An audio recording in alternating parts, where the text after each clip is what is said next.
to the City of Winter Springs regular City Commission meeting of Monday, August 25th, 2025. Christian, would you call the roll, please? Mayor Kevin McCann. Present. Deputy Mayor Kate Resnick. Present. Commissioner Paul Diaz. Present. Commissioner Victoria Bruce. Present. Commissioner Sarah Baker. Present. Commissioner Mark Caruso. Here. City Manager Kevin Sweet. Present. City Attorney Anthony Egar. Here. Thanks. Great. If we could all stand, our friend Bob Melhorn will provide an invocation, and we will roll right into the Pledge of Allegiance. Thank you. Good evening, everyone. Let's be in prayer. Spirit, in whom we live and move and have our being, you have called us from hearth and home and from our pressing personal responsibilities that we might gather for the business of our community. We have much to be grateful for today. We are grateful for food and shelter, for those we love and who love us, and for the strength to handle any challenge. We ask that you would give us vision this evening that Winter Springs would be even more a place where young and old would flourish. We ask your blessing upon our mayor, upon our commissioners, upon our city manager, upon our city attorney, upon our city clerk, for all who work for this fair city. We ask your protection upon our chief of police and upon all our police officers. And we would pray that through all we say and do this evening, that Winter Springs would be even more a tranquil, prosperous municipality. Amen. We pledge allegiance to the flag of the United States of America and to the republic for which it stands, one nation, under God, indivisible, with liberty and justice for all.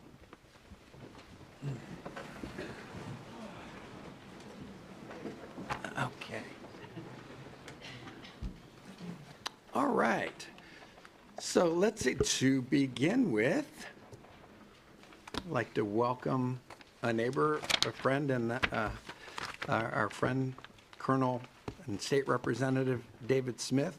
If you come on up, and if you'd like to bring staff with you. We have the honor of having the Colonel, our rep, here. He was instrumental in setting us up with one of the three major appropriations that we received this year. And this appropriation it's environmentally friendly. It's helping us expand our reclaimed water system, helping our water system as we continue to improve and take one more bite out of the elephant and getting things moving along. $380,000 is a big chunk of change. It really helps keep our utility rates down. These kinds of partnerships, along with the other members of legislators, it is incredible. It's nice to know that we have someone living right here in Winter Springs, in Tuscaloosa, one of the only combat veterans serving in Tallahassee at this time. And sir, it's my pleasure to have you as a friend and as a neighbor, and you serving the residents of Winter Springs, sir. Would you like to say a couple of words? Sure. We got to get a picture. Yeah, we will. Promise. This is the fun part of the job. So, I like this job in particular, this task, let's put it that way, of being able to show matching funds from the state, because the state's looking for good partners, and Winter Springs is a good partner with the state, especially when it's a reclaimed water project. It'll help the city residents, and I'm one of those. So I like that. It's reinvesting in the community.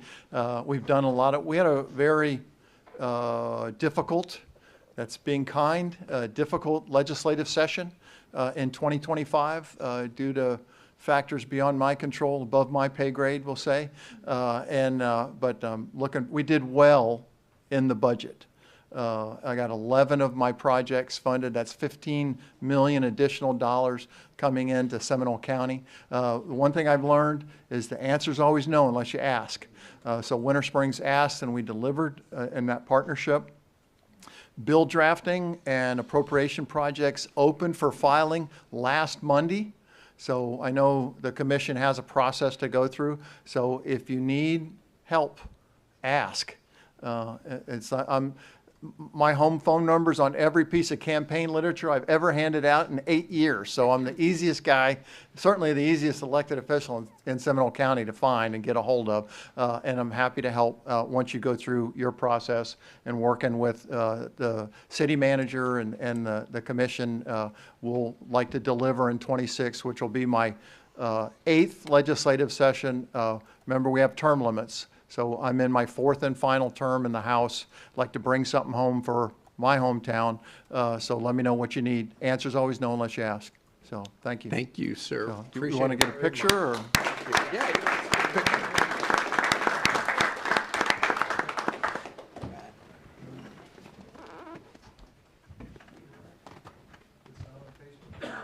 It didn't happen, right?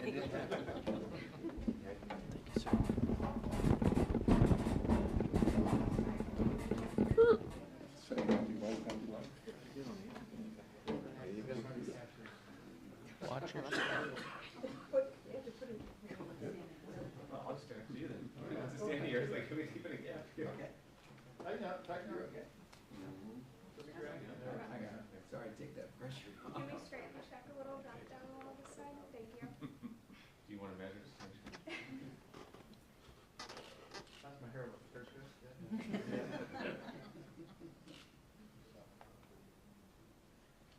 Smile is a lot of money. Don't try to cash this check. Thank you. Everything in me. I'll take that check for $380,000. Yeah, right. Here, but actually, you know what, I'm gonna leave that with our communications director. So he can, And out the door he goes.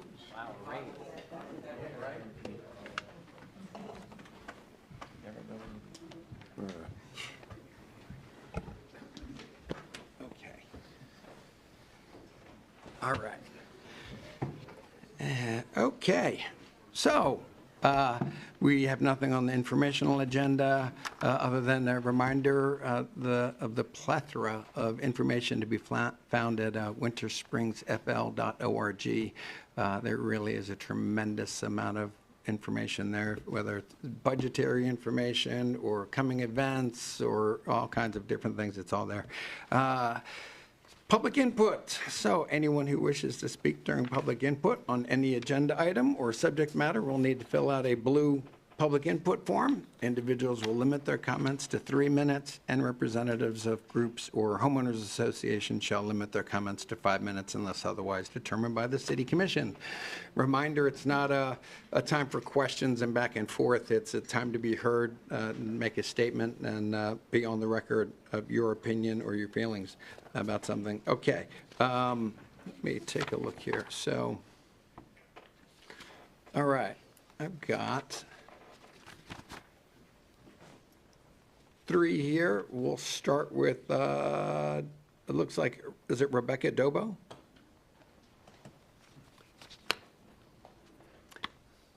Good evening. All right, good evening. Okay. So I'm here tonight to speak on behalf of the UCF Winter Springs Business Incubator that's located just down the street. My name is Rebecca Dobo, and I'm the Director of Operations for a soft landing company that has been at this incubator since 2017, I believe, which is when I started there. Our company is called Fresherize, and we are a leading supplier of soap, lotion, and cleaning products to major airlines. So when you guys are flying on Delta or United or Southwest, most recently is who we onboarded this year. If you look in the lavatory at the foam soap that's there, you will actually see Winter Springs, Florida on it. So because of Winter Springs Incubator, we have been able to come here as a soft landing client and grow our company and onboard every single major U.S. airline except for American and JetBlue, which I have a trade show next week and hopefully we'll have them as customers as well. So right here in Winter Springs, you have 6 Seminole County residents, 2 of which are from Winter Springs themselves. And it's been a really great plus for us to have our business. We manufacture right now in Volusia County, but we are looking with just everything that's going on in the world to go ahead and set up something here. And recently through the incubator, we were able to secure a warehouse in Sanford. So we are slowly moving into this area, and it's just because it's been such a great experience, and the support that we've had from the incubator staff has been fantastic. So thank you. Thank you very much. And that brings us to Raphael. Good evening, sir. How are you? Good, Mr. Mayor, to see you. City Manager, Commissioner. My name is Rafael Camano. For the record, Rafael Camano, 1511 East State Road 434. I am the director of the UCF Business Incubation Program. I just want to remind everyone that this relationship is in partnership with the City of Winter Springs has been great. It's been active for over 15 years. In those 15 years, we have been able to stick to our contractual obligation, and we have been able to go above and beyond the scope of work, and you can learn more about that through the reports that we submit on an annual basis. As I said before, this program is basically one of the best facilities or program that we have out of the 7. The companies in the program are averaging about $14 million a year in revenues. These are 157 jobs that we have been able to create and sustain, and these are high-paying jobs. So with that said, I don't have anything else to add other than I really love the partnership. I appreciate all of you that have come and touched each of the companies and have been able to champion what we do. Thank you so much. Thank you, sir. And Michael Harvey.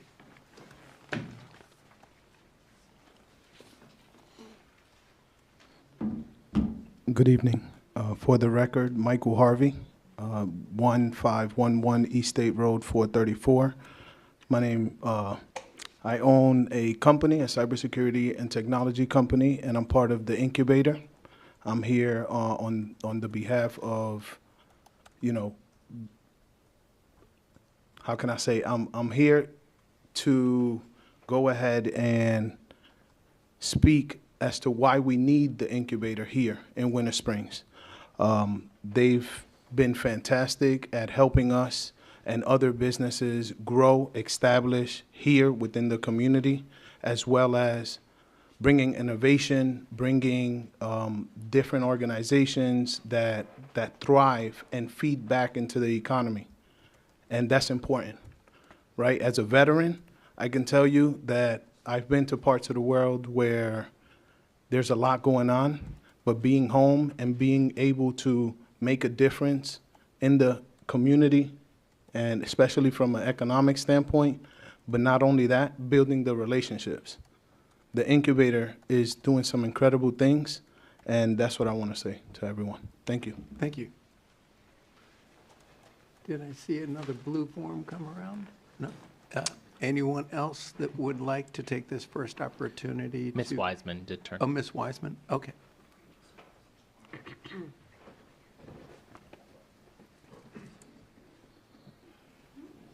Leah Weitzman. And I am a resident of the city.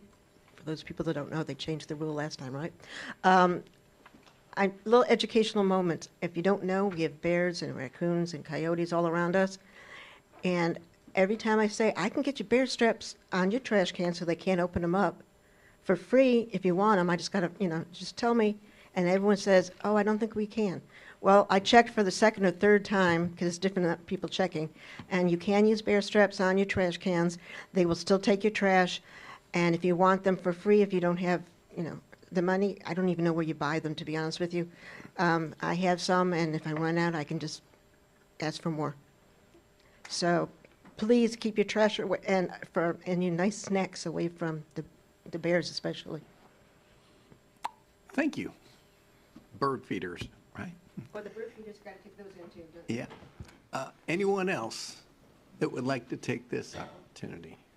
Madam? How are you? I'm good. Welcome. I'm Linda Freeburn. This is going to be unpopular. Well, I don't know if it's going to be unpopular. Look, I went to UCF. I have nothing against the UCF incubator. or what their mission is and who they help. But we have people in this city that are on subsidies. We have people in this city that are living on Social Security. We are getting our taxes raised, the water is going up, everything's going up. I just fundamentally do not believe that it is the business of government to hand out tax dollars to specific 501Cs unless there's a really clearly defined return, financial return. I know it's a feel-good thing. I get it. And if people want to donate to them to keep their business goals going and to help build small business, that's wonderful. We choose our charities for very personal reasons. And for some people, having them here in Winter Springs could be that reason. I just don't want that decision made for me. Thank And- you. Anyone else? Mr. Miller.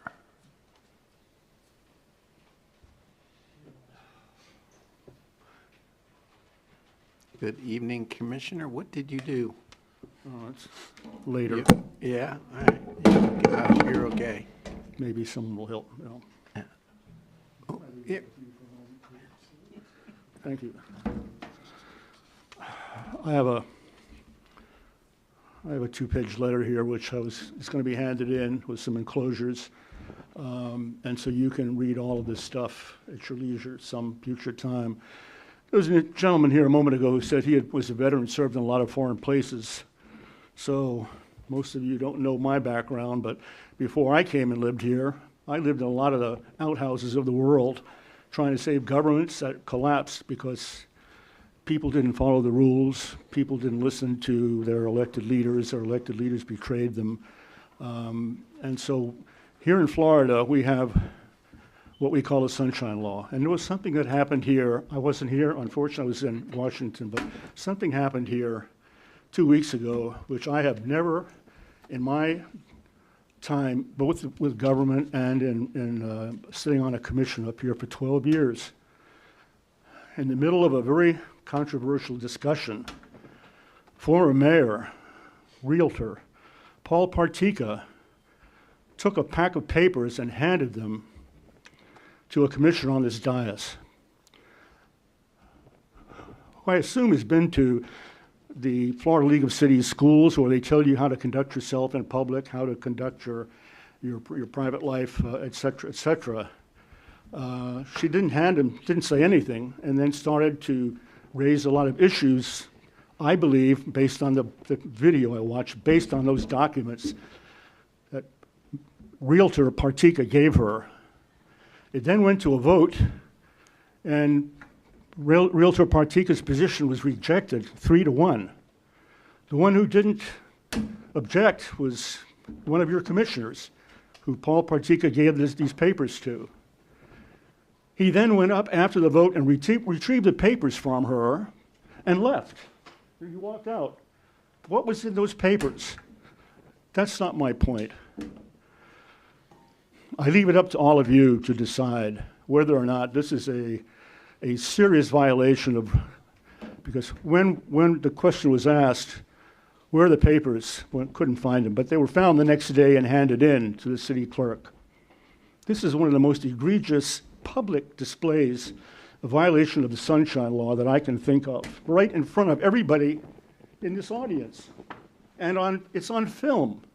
So I think it would be appropriate, if you can find a way to do this, I think a letter of reprimand of some form is in accordance here, both to the individual who received the papers and to Mayor Partika. He knows better than this.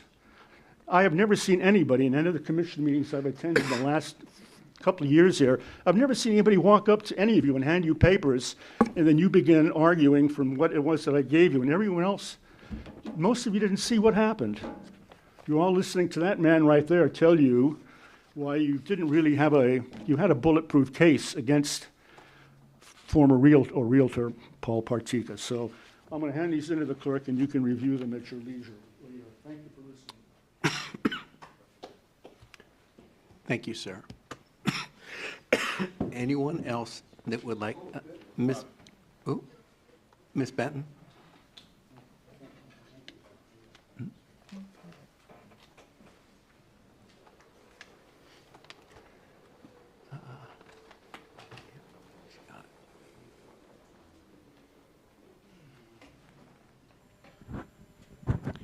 Sheila Benton, and indeed I am a Winter Springs resident. Have been here for, 32 years plus. I'm approaching you all because I pulled Mr. Partika's contract. That's in the files of Winter Springs. I was very surprised to see the contract that was there for him is still open. There's no termination date. He is declared an exclusive buyer agent, which brings me to the point of why would this particular, which I respect highly, by the way, I like former Mayor Paul Partika real well, say hey to him every time I see him. But it brings me to the point, why would he take the position he took to represent and to advocate for an applicant against the city when the city has already paid him under this contract $182,500 according to his contract. There were 10 parcels, and he got 5%, which is a good piece. But if he's still under contract, why would he argue for the applicant? And if he's not under contract, I could understand the position. But the fact that there's no termination date to this thing, it's really odd. And so I think that as commissioners, you would want to pull this contract and take a real close look at it and define for the citizens what exactly is this position. I understand he's the realtor, and I understand he's done a fantastic job for the city, but it's confusing, and especially with some of the things that he said. So I would implore you all to pull that, and if I can find it, and I've never been a commissioner, I know you all are smarter than me, you can find it. And so I'd encourage you to take a look at it. And send me a note. You got my email. Tell me what you think of the contract. I'd love to hear from all of you as to what his position is and how he works within the city. Thanks. Thank you, ma'am. Anyone else? Ms. Schaefer?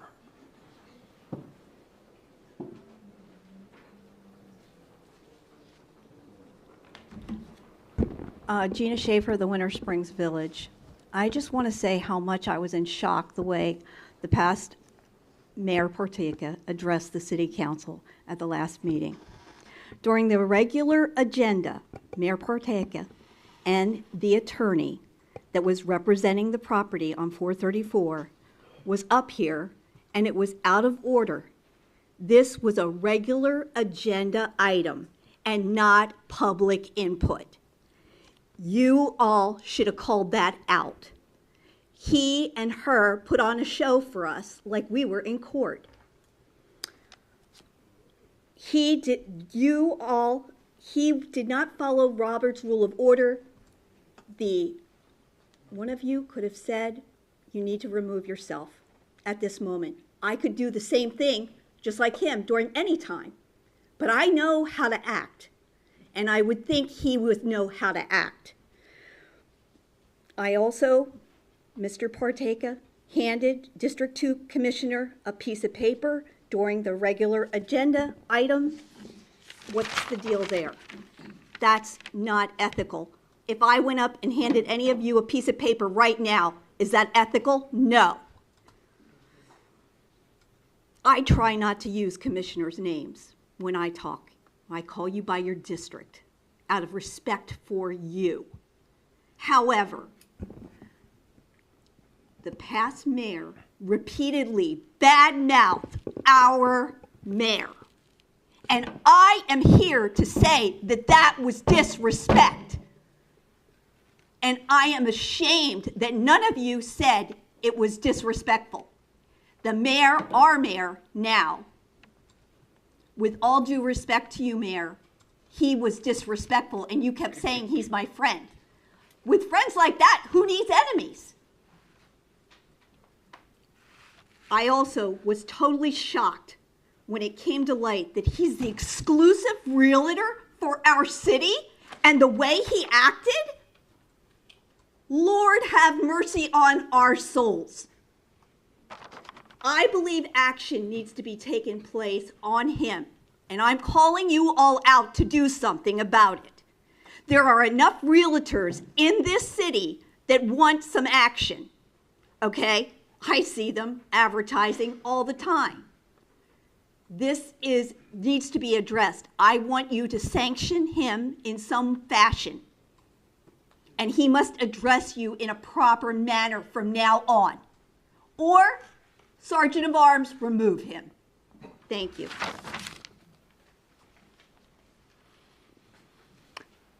Anyone else that would like to take this opportunity?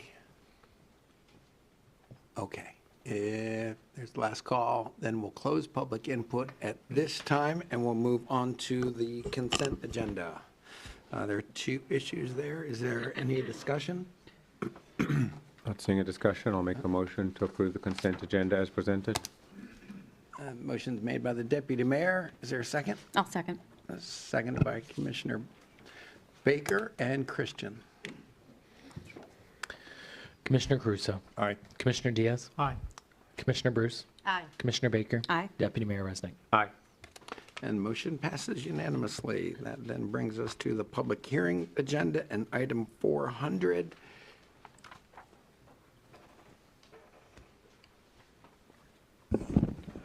Good evening, Mayor, Commissioners. John Rabin, Senior Planner here at the City of Winter Springs. So what we have coming up before you tonight is the learning experience. It is a 10,000 square foot daycare, and I'm certain this thing was on. Next slide. There we go. All right, and is going to be part of the Blake Commons development there on the corner of Michael Blake Boulevard and SR 434. As you can see, they have had a number of applications, their site plan application, conditional use application for the daycare, and a set of 3 waivers, one for the location of the building, one for its one for the setbacks, and one for the streetscape. So this is basically going to be establishing the daycare on what is Lot 3 of the Blake Commons. We have approximately 4 lots that are being developed on there. So this is located, of course, in Town Center District T5. Next slide, please. And this is essentially what it's going to look like. There you see the 10,000 square foot daycare facility for the learning experience. To your left, you have the streetscape landscaping between SR 434 and the building. Their parking lot and their circular design for their pickup and drop off. All right, and next slide, please.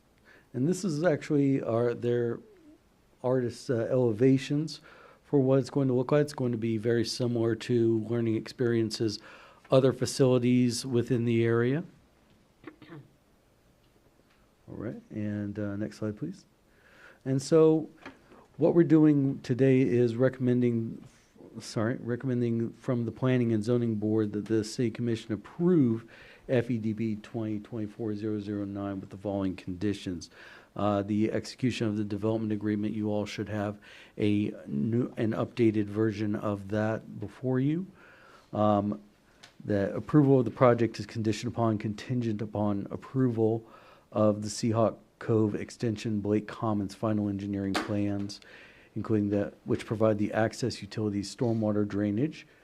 Number 3 on the conditions is that the illuminated wall signage that's going to be located on what is the front facade of the building that is going to be facing Lot 4 where there are townhomes being proposed, that is going to not be in operation after business hours for the learning experience. All grass on the property is going to be Bahia grass. And 5, that approval of the project is conditioned on the recordation of the Blake Commons final plat. Yes, sorry. So we are recommending, again, the approval of the, of the site engineering plan, the aesthetic review, the 3 waivers, the conditional use application, and the development agreement. And lastly, that last one is the approval of the project being conditioned on the recordation of the Blake Commons final plat. From the applicant, we have received a request to remove some language from the notes regarding the setbacks that are on the plat. This is basically a technical note change that is going to be coming before the commission on September 8th. So, and this learning experience is going to be based upon the Blake Commons plat approval. And any questions? Is it called something different because we don't have 009 in our files? Oh, sorry, it should be, FEDP 2024-0010. Okay, thank you. My mistake. Commissioner Bruce? Can you please confirm the 3 waivers? You said setback? Yes. The setback, the first waiver is the setback from the building. There was about, I want to say, sorry, forgive me.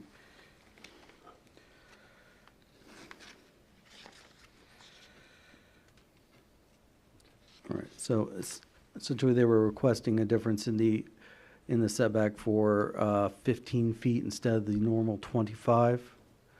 So that is also going towards their other waiver to have the building facing towards or into Lot 3 as opposed to facing SR 434. This way, between both of those waivers, they're able to put their parking lot that is coming off of Seahawk Cove as opposed to having an entrance coming in from SR 434, potentially tying up traffic. So both of these waivers were designed essentially to make the pickup and drop off of students at the daycare easier. The last waiver for the streetscape was essentially designed, FDOT preferred that there weren't any changes made to the current organization of, or the layout of the landscaping and the sidewalk.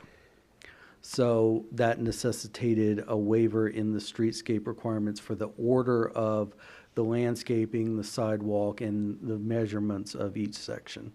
Okay. Other questions? I have, maybe a little help and just to understand, and I apologize, maybe I should have asked staff at a different time, but looking at the elevations, can you share, I guess my concern is simply the beautification of Winter Springs. If the building is going to be facing the opposite direction and away from 434, my concern is beautification standards. What as folks are driving in from 417 and entering our city, what is it that they're going to see on that major thoroughfare entering our beautiful city? It's actually going to be, what they see is that second image there, where you see the rear elevation.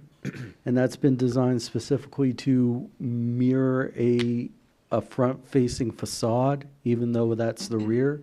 And additionally, if we go back one slide. We have a rendering. There we are.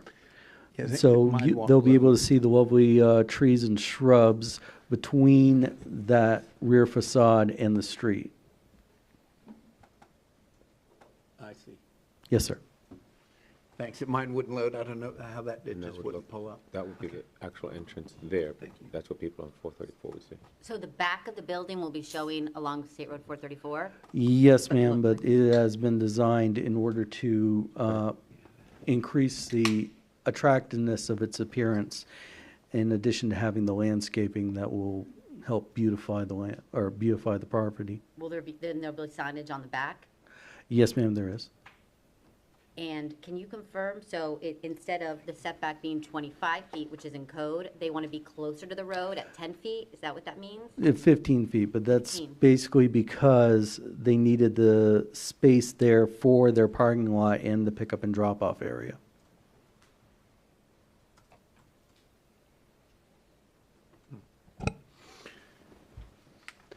Yeah, I The would've- the renderings page makes sense to why, because Yeah. what looks like on the street is actually the back. Yes, sir. Right there. Maybe try that. See if I can get it done. I don't know if you want to pull up There the it goes. renderings page Yeah, really there it fast. Yeah. So the front elevation is really the back. Correct. Correct. What you see there at the top, that's going to be facing inwards for Lot 3. There's another file, 0004, which has renderings, sir.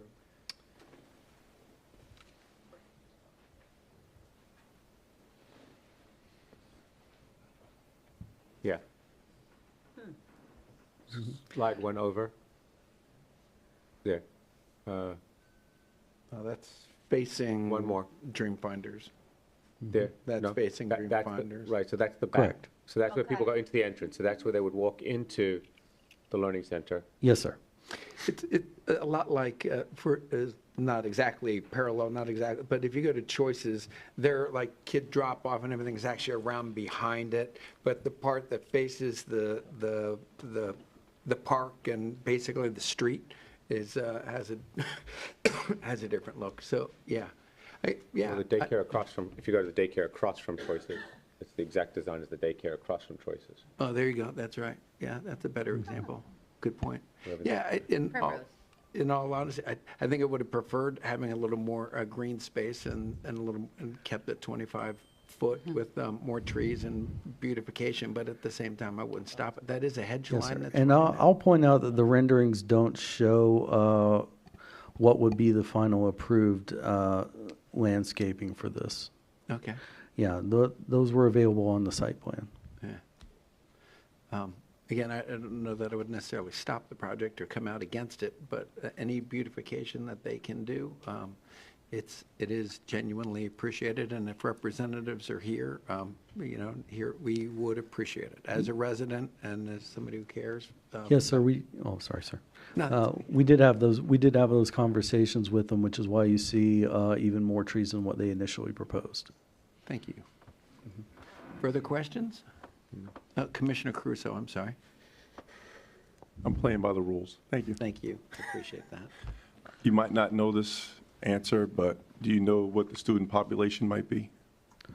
Let's see, I know because they had requested for their parking. Doesn't look like a big parking lot. That's,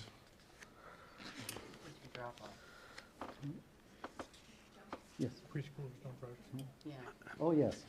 The applicant, if you would like to address that question. Yeah, that'd be great. there you go. Actually, sorry, we need you to step up, identify yourself. It's a legal matter, appreciate it. But welcome. Thank you. And thank you for having me. It's Richard Kerper. I represent the developer. There should be a maximum of 180 children there. The amount of parking there is actually more than than most learning experiences that they have. We don't have a drop-off and pickup line. People come in, and they're staggered hours, anywhere from 6:30 to 9:30, and same for pickup, 3:30 to 6:30. Cars come in with their children, they park their car, they walk them in, they walk them to the class, they sign them out, and they sign them in, then they leave. That's the same way that they pick them up. So there's no queuing, and all the front spaces are basically for parents, and we have our staff park as far away as possible to make it as convenient for the families as possible. But as far as parking issues go here, we've had none, and there's 2 or 3 spots more than the normal learning experience that I've built, and I've built 14 of them. So the residents can hear what grades? It's from actually 6 weeks up to 5 years full-time, and there may or may not be an after-school program, which is normally up to 8 years old. Wow, 6 weeks to 8 years old, that's Yeah, pretty young. It really is. That could definitely help the community big time. Yeah, and we have some really early babies, and, you know, it's a service that we provide. You know, we'd rather them be, 6 months, but that's just, we have to provide that service, and it's a good service that we provide. Okay. Other questions for the representative? Commissioner? The setback waiver, Yes. is it possible to do it without the waiver, or is it a necessity? I believe it's a necessity in order to get the amount of parking that's in there, and we want to make sure we have sufficient parking. But by the same token, as was set up here, we've had conversations regarding the front, or the 434 frontage and trees there, and we've made sure we've done the best possible amount we could. You don't want to put too many trees together because we want them to thrive and expand out. So we've taken that into consideration. Do we know how many trees are being planted? It's on the plan there, but I'm not sure specifically. I have not counted. It's on what plan? The site plan. The Site site plan. plan. Yeah. And which tree also? Yeah. And how do I know which ones are being planted or are already there? It's on, no, it says on the site section. Am I offline? Yeah, right. There you go. My site plan doesn't load. What is mine? Can you help me read it? I don't understand. So you've got 7 there. 7 trees. Yes, 7? yes. 7 trees? I see them. Oh, there. I see them. And then a bunch of hedges. And again, if you look at the spacing of them, they're not too close where they won't thrive, and this way they can expand. as We well. have a pointer here if you want to use it. Do you know what? Yeah, we're on. Yeah. Do you know what kind of tree they'll be? Do not know. So, yeah, I mean, it's on the plans, and it's code compliant. That's what we look for, as well as, beautification, so. It's Drake listed elm. in the landscape plan it's listed in the landscape plan on the site plan. I've got Drake elms, magnolias, live oaks, Oh, you can get yours loaded. Mine loaded. holly over here, Drake elm over here, magnolia, live oak. The ones on 34. Or, these are going to be hedges from the looks of things. Hedges, but that, these 1, 2, 3, 4, 5, 6, 7. Yeah. Bigger. Mhm. Be another Drake elm. Okay. Further questions for the representative for the project? Seeing none, then if, Seeing since none. it's a public hearing, we can open it to public input, and then I'll ask for a motion. Thank you. Thank you.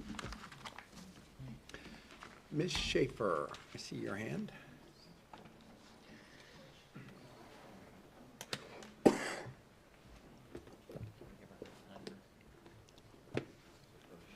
Gina Schaefer, the Winter Springs Village. I have one point to bring up, which I was up here speaking of Hickory Grove back when they were being built. And later on, I found out that the alleys in the Hickory Grove are the responsibility of the city. And so I'm here to say that I'm asking, why does the city not just let them keep their roads so that we're not responsible for paving them? Because they're really only being used for their traffic in and out of their business. And why should we take on that responsibility? And the reason I bring this up is my alleys in my association cost a lot of money. We are responsible for our alleys, and they cost a very, it's like the biggest budget item in our budget is for alleys to be repaved. So what I'm saying to you all, this parcel that has 4 parcels on it, those people, they're building a road, go back into that. We should ask that they be responsible for their own road. And that's not, you know, that's not something like, oh, that wouldn't be possible. It is possible. So I'm asking this because, like I said, I was up here speaking of Hickory Grove and some of the problems, meaning the runoff water in Hickory Grove. However, I did not even know at the time that the alleys were the responsibility of the city. And those alleys can cost like $40,000 to repave, just giving you. And you also have potholes and whatever. And we have to allow the trash trucks and whatever to come down our alleys. And like I said, it's their customers going down those streets. So I'm asking the city, and in fact, it's all those parcels, if you look at them, it's their customers that are coming on the property. It's not a regular road in the city. Also, crepe myrtles, by the way, they lose all their leaves in the winter. So I believe that if at all, we should be saying that we don't want a crepe myrtle. Not that I don't like the crepe myrtle, but don't get me wrong, but they are all along the trail by the Blake, and in the winter, it's just a bunch of sticks. So I'm just giving that as a piece of information. Thank you. Anyone else that would like to speak specifically on this project? Yes, please. I just want to ask real fast, what setbacks are there for the Starbucks, the Wendy's, the McDonald's, and the Chase Bank?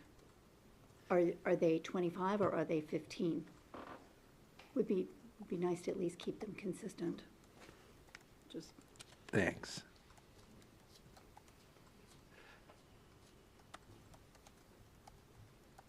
Anyone else that would like to address the commission? Okay.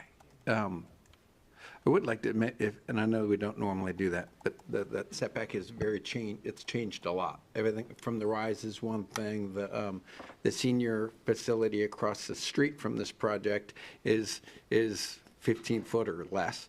However, it's in that same ballpark. It's right on the road. We've got kind of a menagerie of different things.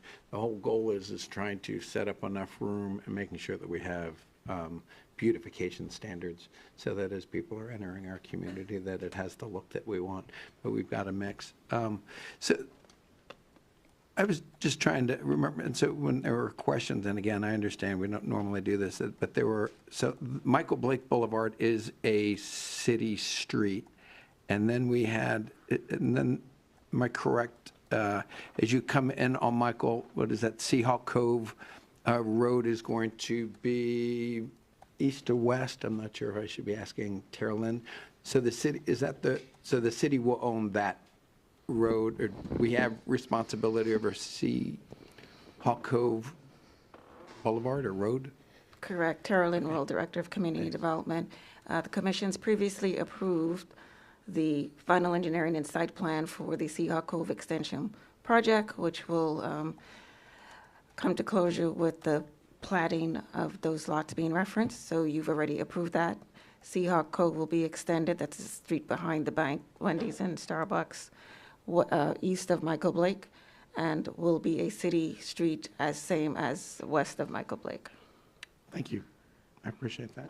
And I understand there's a number of different developments taking place on both sides of that and all. Thanks. Other questions or discussion?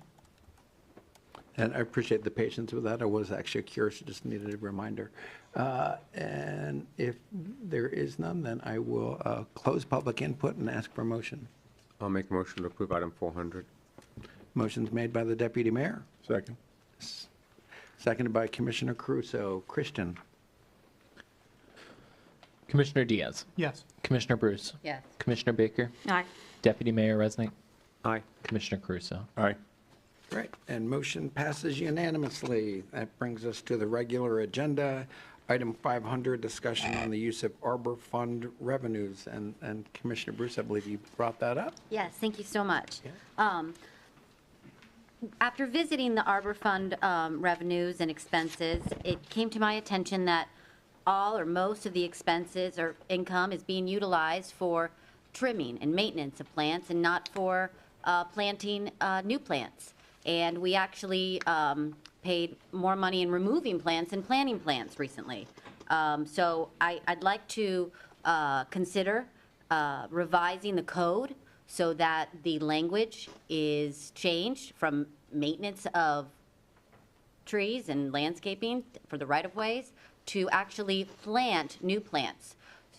The code is several pages long, and the majority of the meat is if a developer, an applicant, wants to replace the trees, it has to be the same DBH, it has to be in kind, the exact same type of tree, oak for oak.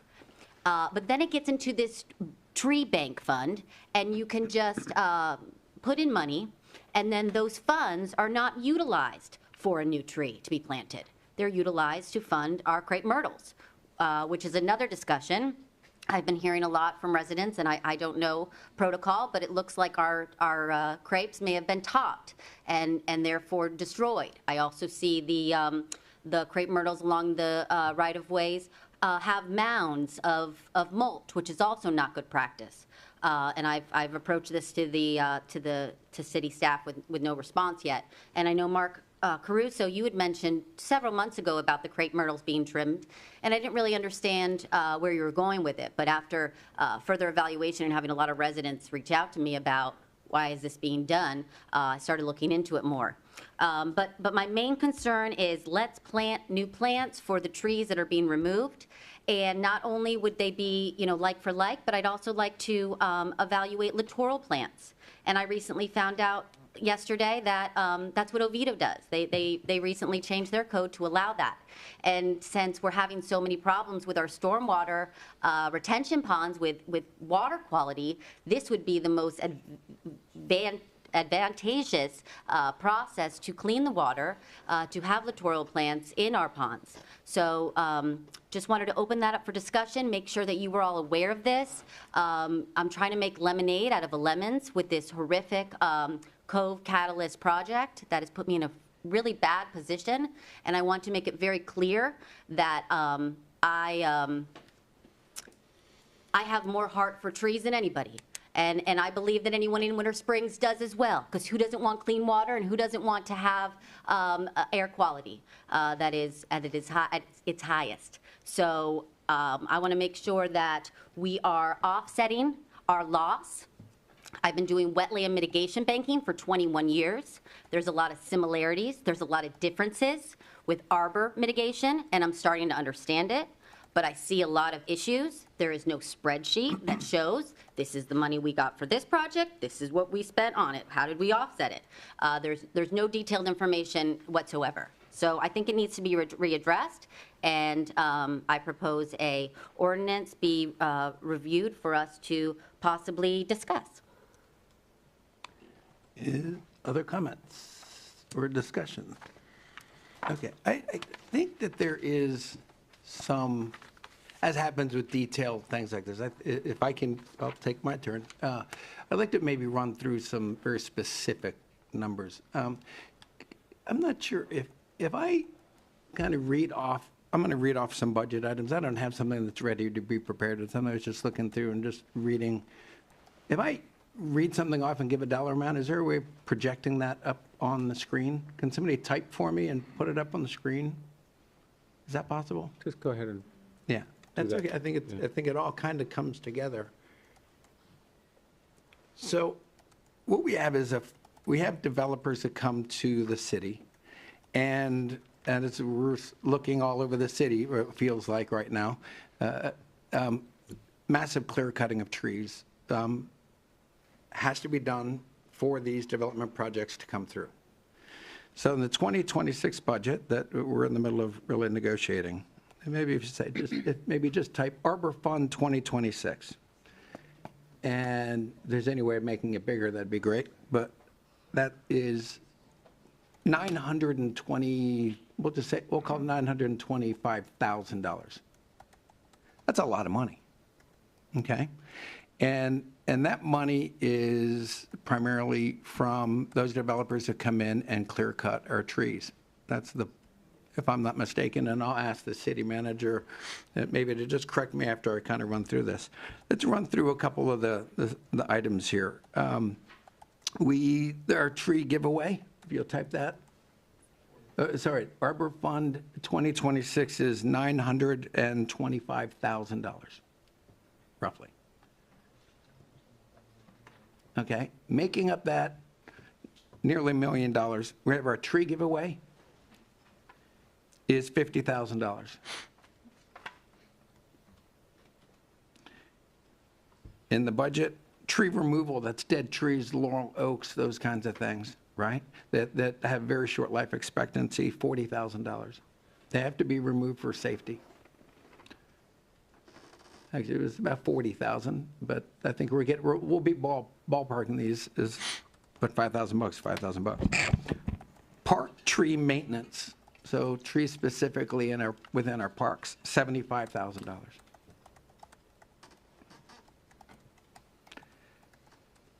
Park entrances, so that is beautification done like when you pull into Trotwood where they have the big, we already have existing capital things like, the big wooden bear or something. They put in hedges and flowers and beautification around those sites, right? That's $25,000. We have public facility beautification projects. These are capital improvements. In other words, the planting of significant plants. This isn't like, we're not talking about grass. We're talking about real beautification from trees to hedges and even significant permanent flower beds and things. That is, like, all around City Hall is a great example of that. That's $100,000. Then we start getting into Tuscarora crossings. Those, unfortunately, that was built out and the wrong kind of tree was planted. As they mature, they're going to be doing significant damage to the streets and the sidewalks and utility lines. That is unfortunate. This is somewhere along the line, we made a mistake. Like Oak Forest? What's that? Like Oak Forest? Is it doing a lot of damage? Yeah. At any rate, so the replacement in 2026, the city out of the Arbor Fund will pay $250,000. That's the first year of the project to work on Tuscarora Crossings beautification. Then we have a major project in the budget. It's the improvement of 434 beautification. As you come off 417 on 434 and you're heading into, that's basically our entrance, all of that land, there's a $360,000 budget line item for improvements to the beautification, from trees, landscaping, all of those other things. So what we have here, basically what I'm getting at, there's a theme. If we start touching this arbor ordinances, we have to maybe either decide what we're going to give up, or more importantly, it shifts these beautification projects and major landscaping capital improvements, well, for lack of a better term, from having the developers pay for it, we're going to put it on the backs of our residents and make them pay for it. Who is it that should be paying for these beautification projects when developers are coming in and clear cutting all of our trees and making these major impacts on our community? Should it be on the backs of the residents, or should it be the people who are tearing down all the trees and doing all of this work? I think that is ultimately the question that we're faced with. It's not disingenuous at all to raise the question. I think it's a fair question. How's the money being spent? When we get that money, how's it being spent? Are we using it wisely? Are we using it for really appropriate items? Very fair, reasonable question. But these are the facts from the budget that's being proposed. These are the real numbers. This is black and white facts. This is what we're doing. So again, we either not do the work, or we take that responsibility off the backs of the developers and transfer it to our residents. It's my opinion, and I'll end it with this, is that if you're going to come into Winter Springs and clear cut trees and affect our beautiful community, you need to help offset that beautification with other projects. We do not use that money to cut grass, to trim hedges, but we do, we know during Hurricane Ian, for example, we lost that big, massive oak tree on Tuscaloosa Boulevard, I believe it was, that because it wasn't maintained, it wasn't trimmed and made hurricane-proof, it fell over during a national emergency, and half of Tuscaloosa lost their drinking water because it wasn't maintained. We've got to do these trimmings. We have to maintain these projects. We have to do all of this work. I'd say that ensuring that our community isn't losing drinking water, for example, during a national emergency, can qualify that if you don't maintain those big trees, we're going to have other issues. So again, I'll let that go. That's my side. Deputy Mayor, you're up. Commissioner Bruce, question for you. So, as was just shared, we got beautification projects. West side, for lack of a better location, is tree dead, right? So if we're talking about beautification projects, if we were to take this money and really take a look at the city as a whole and put projects in place similar to what we've done with the stormwater project, would that adhere to positive utilization of this budget for you? Are you saying beautification on the west side, or are you saying new trees? Well, beautification would be new trees because there's nothing there. Like, we have nothing. So I you go think that if you're Parkstone? replacing a removed tree for a new tree, then you're in compliance. But if you're taking down a tree and you're using it for flower beds and trimming crepe myrtles that aren't even native to Florida, I don't think that you are offsetting the loss of that tree. It's very specific that if a developer wants to do their own mitigation, it has to be the same size, the same DBH, and the exact same type. But if they pay into a fund, that fund can just be spent for a grapple truck, or these are correct? No, I don't think that's Yes, not no, it true. is correct. I saw the city manager shake his head. It is true. So- And then also, the public lands for the arbor fees is also an issue, but maybe that's a moot point because of the arbor tree. But there's a lot of different things that need to be considered. But no, I do not think that beautification should be coming out of the arbor funds. I think that should be a general fund item. So, an area where, so the Arbor Fund as a fund, you say the word beautification, what word would you use for the replanting of those trees? So I got the City of Oviedo's ordinance that they did, and they have that the tree bank revenues may be utilized on new or replacement tree projects as deemed appropriate by the city manager or designee. So would replacement be a different word for beautification? Beautification could be anything from trimming to doing flower beds, so I do not believe that they're the same thing. So for my side of this, I would like a complete overhaul of the west side and take a look at the west side if we're going to continue this conversation as to how we can beautify or revitalize the whole west side. That's where I would come from with this. And maybe we find a parcel on the west side to be like a recipient site to plant these new trees to replace the trees that are being taken down. When I say the way, I mean legitimately, you can go anywhere past Parkstone and the whole place is a parcel. So please do. I'm just being on, like, that's how the city's broken down right now. We've got the whole west side, we've got land up to go. So I don't know what words we use to change this if we do move forward on this. But like we took it, and the city manager, I know he and I talked about this, but you got 434, where 417 beautification is starting, which is ground up. Maybe we then go over there. Not completely following, but there's no question that the west side, I would agree, needs far more beautification. The problem that we're faced with is it's all concrete. It's like the street. There's no big island down the middle like we have on this end of town or on Tuscaloosa Boulevard, it doesn't have the big grassy wide median and then doesn't, look, I wish there was, but. But and what then I'm there- saying is we could start, if the commissioner wants to take a look at places, rather than chopping this apart just yet, we can put our eyes on it ourselves and start, whether it be word revitalization or beautification. What does it actually look like, rather than just deconstruct it? What does the whole city landscape look like? And how can we do this? Oh, like a master plan? Yeah. Right. I would absolutely 100% support doing more work on the west side of town. There are just some unique challenges, and I think Commissioner Caruso, you were up next.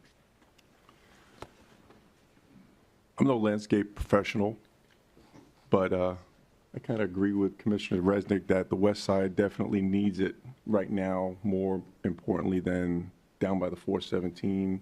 You have a lot more residents, walking on the sidewalks, a lot more, I'd say, foot traffic, bike traffic down that end of the city. And I think it would benefit more if we did a little bit of changing around with the landscaping. We could save money in the long run if we changed the landscape itself from, let's say, shrubbery that's down there that's as old as God knows how old it is, and, revitalize it with trees on some of the easements, which we can do, specific types of trees, not the laurel oaks or, the bigger oaks. Because a lot of that shrubbery, it looks horrible. And to be honest, the area in front of Publix, that whole stretch in the middle, it looks horrible, for all the way down to the high school. I think it should be redone in a way where it's less maintenance. And I'll give an example, because I spent a lot of time going up Reinhardt Road in Lake Mary, and that whole strip, it's simple. It's beautiful, it's got nice grass, nice trees, low maintenance, and I think that would be a really good look for 434 down the center, from the high school down to Publix, or even down toward the trail, the overpass by the Savoy. You understand what I'm saying? Not completely. You see all Yeah, the master shrubs, plan. you see all the shrubs that are they just look horrible, and then there's no mulch in there, and it's just. So are you saying let's improve the beautification, or are you saying let's rip it out and do less? Improve it. Improve it. Improve it where it's less maintenance, because, and this will definitely be another topic of discussion with landscaping with the company. Yeah. And it kind of would make it easier on us and maybe cheaper in the long run with a landscape company, since that's the way we have to go. So I've got one or two questions, but what I think I'm hearing is maybe the direction of the commission might be to, and I'm going by past meetings as well, so and please correct me if I'm not accurate. I think the vision of the commission for a long time has been, we'd like to see a lot more work done on the west side of town. We all in agreement on that? Yes. We'd like to see more done on the west side of town. And asking the city staff to maybe take a look at where we might be able to improve or make those improvements, right? And initiate those changes. And then with some time, get maybe some ideas of a longer-term strategic plan on beautification. So as these monies are rolling in, we kind of identify the projects.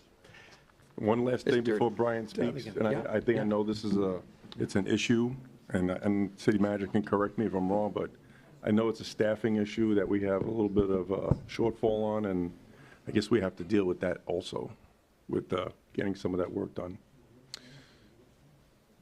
Yeah, so I wasn't prepared to talk about staffing, but so a couple things I just to clarify for the record, Director of Administrative Services and Operations, Brian Dunnigan for the record, Mayor and Commission City Manager. So if there's a desire of the commission to look at the balancing of resources, if you will, equally geographically in the city. That's certainly something we can take a look at in the operational plan for FY26, if that's the will of the commission. So a couple things that were specifically discussed on the west side. I do think it's important to understand that our understanding right now is that DOT is currently engaged in talks with some engineering firms to look at some significant corridor changes to the west side. So the initial plan for 417 to hopefully Tuscaloosa is in respect to changes that FDOT may have coming throughout the 434 corridor that traverses the entire distance of the city. I would certainly not want us or you all to invest significant funds on the west side of Winter Springs, absent of knowing what the final plans of FDOT are in the next 3 to 5 years, let's say, and then, our investment, or your investment rather, is ripped out because they've made significant changes to the roadway. Also, probably worth noting, the Tuscaloosa Crossing tree replacement program. Mayor Hughes touched on the trees that were initially planted there, live oaks. Not ideal for that application. The very narrow right-of-ways, they're going to create problems long-term with the public roads, curbing, sidewalks, and also the utility infrastructure in that area. Those trees are city trees, so once they're removed and replaced with the little gem magnolias, which were approved by the commission, I believe last year, those trees would be eligible to be planted throughout the city, and certainly we would look at targeting some areas on the west side where we've had a number of trees that had to be removed if it's appropriate application to replant in some of those right-of-ways, specifically talking South Edgemond, South Moss. There's ample opportunity at Torcaso to replant some of those trees. That would certainly be one of the goals that we try to accomplish with those trees that were removed from Tuscaloosa Crossings, keeping in mind that those trees were installed by the developer and not paid for by the city. So that's almost a 2-for-1 project there with the funds that would be invested for the Tuscaloosa Crossing tree replacement program. So if that helps put your mind at ease, Commissioner Resnick, as far as balancing resources geographically, that's always the goal. We don't want to feel like we're overserving one population and underserving the other. And operationally, we would do everything we can, obviously with the direction of the commission, to make sure that we're appropriately balancing those resources if it's the will of the commission. Thank you. Commissioner Baker. I think we've gotten drastically off topic from what Victoria, what Commissioner Bruce brought up in the first place. So I think we should probably get back to talking about how it's currently written and what the purpose of the funds that we collect go toward in the future. I do have a question about the money that was discussed a moment ago for the 434 and 417. Is that on the lots that are not built yet? Yeah, where are you? Medians. Medians, okay. And so I think I would like to make a recommendation as well with Commissioner Bruce that staff just brings us back a way to look at it to where beautification and flowers and whatnot are removed from the tree fund, and that it is trees for trees. Okay. You got it. So, let me clarify a couple things if I can. First, from Brian or from Mr. Sweet, grapple trucks included in budget. When I looked at budget items, grapple trucks paid for out of the arbor fee. For FY26? Yeah. No, there's nothing in the FY26 budget. But it was Has it? passed? Yeah, that's it. Has it For been? what was the FY20? grapple truck? Yeah, well, the one we purchased from this year has a capital item. Brian, where was that? I thought it was capital. That would be a valid point. Well, there's some truck, because it's $175,000 for a Yeah. truck. Correct. So there was, the commission did approve the purchase of a grapple truck earlier this calendar year. I don't remember the exact date of the commission agenda item, but that was approved by you all. I think in spring of this year, February or March. That was funded through the Arbor Fund as a budgeted expense. That is in the 25 budget. That's a reasonable. It is. That's a reasonable thing. Although it's doing thing, but it's an honest need. Yeah, I think- you're making a point there. Those are I the think kinds of there's things. definitely, True beautification, whether it be, honestly, Brian. I'm okay with, but boy, yeah. yeah, the focus should be I think trees I'm okay with, something like maintenance, but not necessarily trucks and administration, not necessarily flowers and mulch. We don't pay for flowers out of the Arbor Fund. Okay. Yeah. Or mulch. Or mulch, or grass cutting. Grass, trimming. landscape maintenance. I would be okay, I feel like I'm okay with trimming, just because Trimming of trees. otherwise we can lose trees. I'm okay with trimming if we're replacing the trees and then we have money left over and we're utilizing for that. But if we're getting money in for, 5 trees that are being removed and we're just using it for trimming and we're not replacing them, we got problems.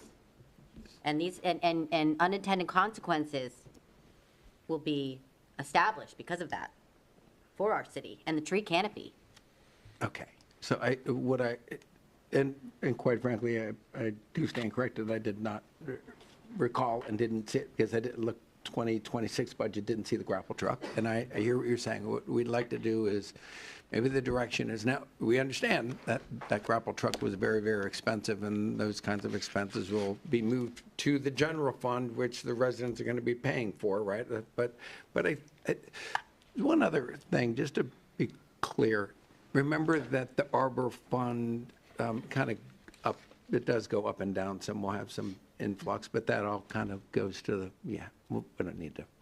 All right, look, is it the consensus of the commission to ask the city staff to come back with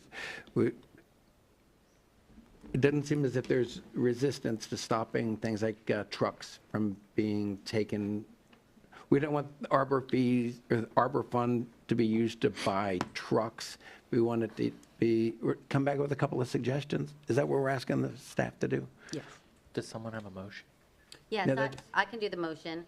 So basically, I would like to request that our current code that states that the tree bank shall be used for enhancement and maintenance of trees on public lands be considered to be amended to allow the revenues to be utilized on new or replacement tree projects, and maintenance can be utilized for those trees.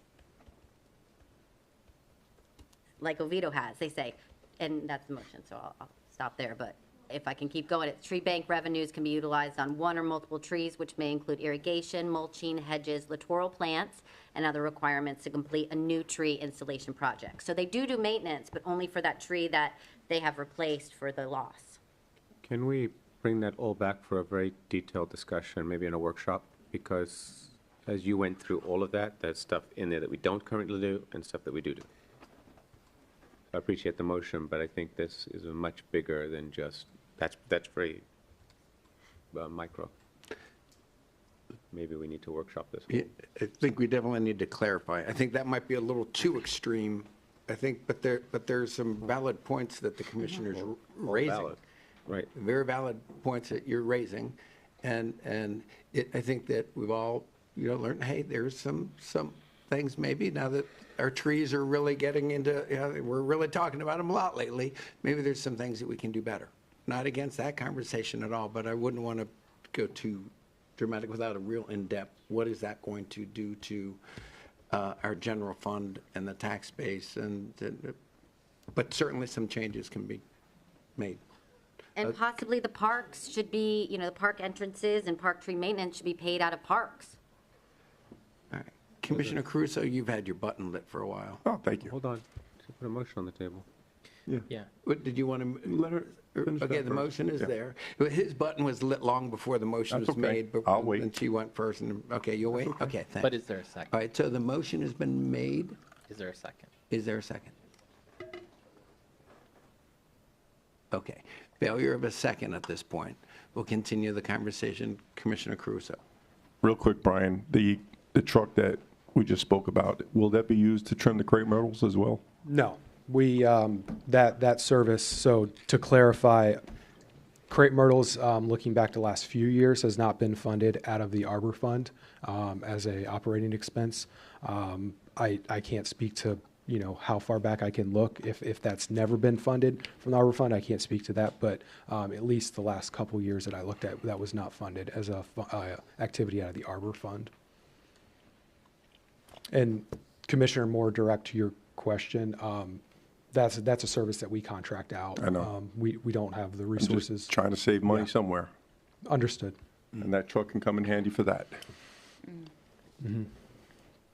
You also don't have to cut crepe myrtle. Huh? You don't have to cut. We crepe also, myrtle. You yeah, don't, but we do. they're not done every year either. No. They're not in the budget for next year Yeah. to be done. It's an every other year function. Commissioner Bruce? I'd like to amend my motion, and the motion is that we revise language so the tree bank revenues may be utilized on new or replacement trees.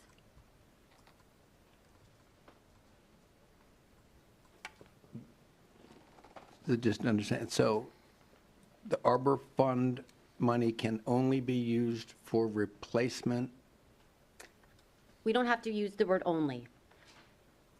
Oh, okay. Okay. You used it. That's why we've got to make sure it's. Take only out. If a tree is taken down, it is mitigated for it and a new tree is planted. That is all I'm asking. That's easy. Yeah. If that's I'll what you're agree with that. asking, I'll second that.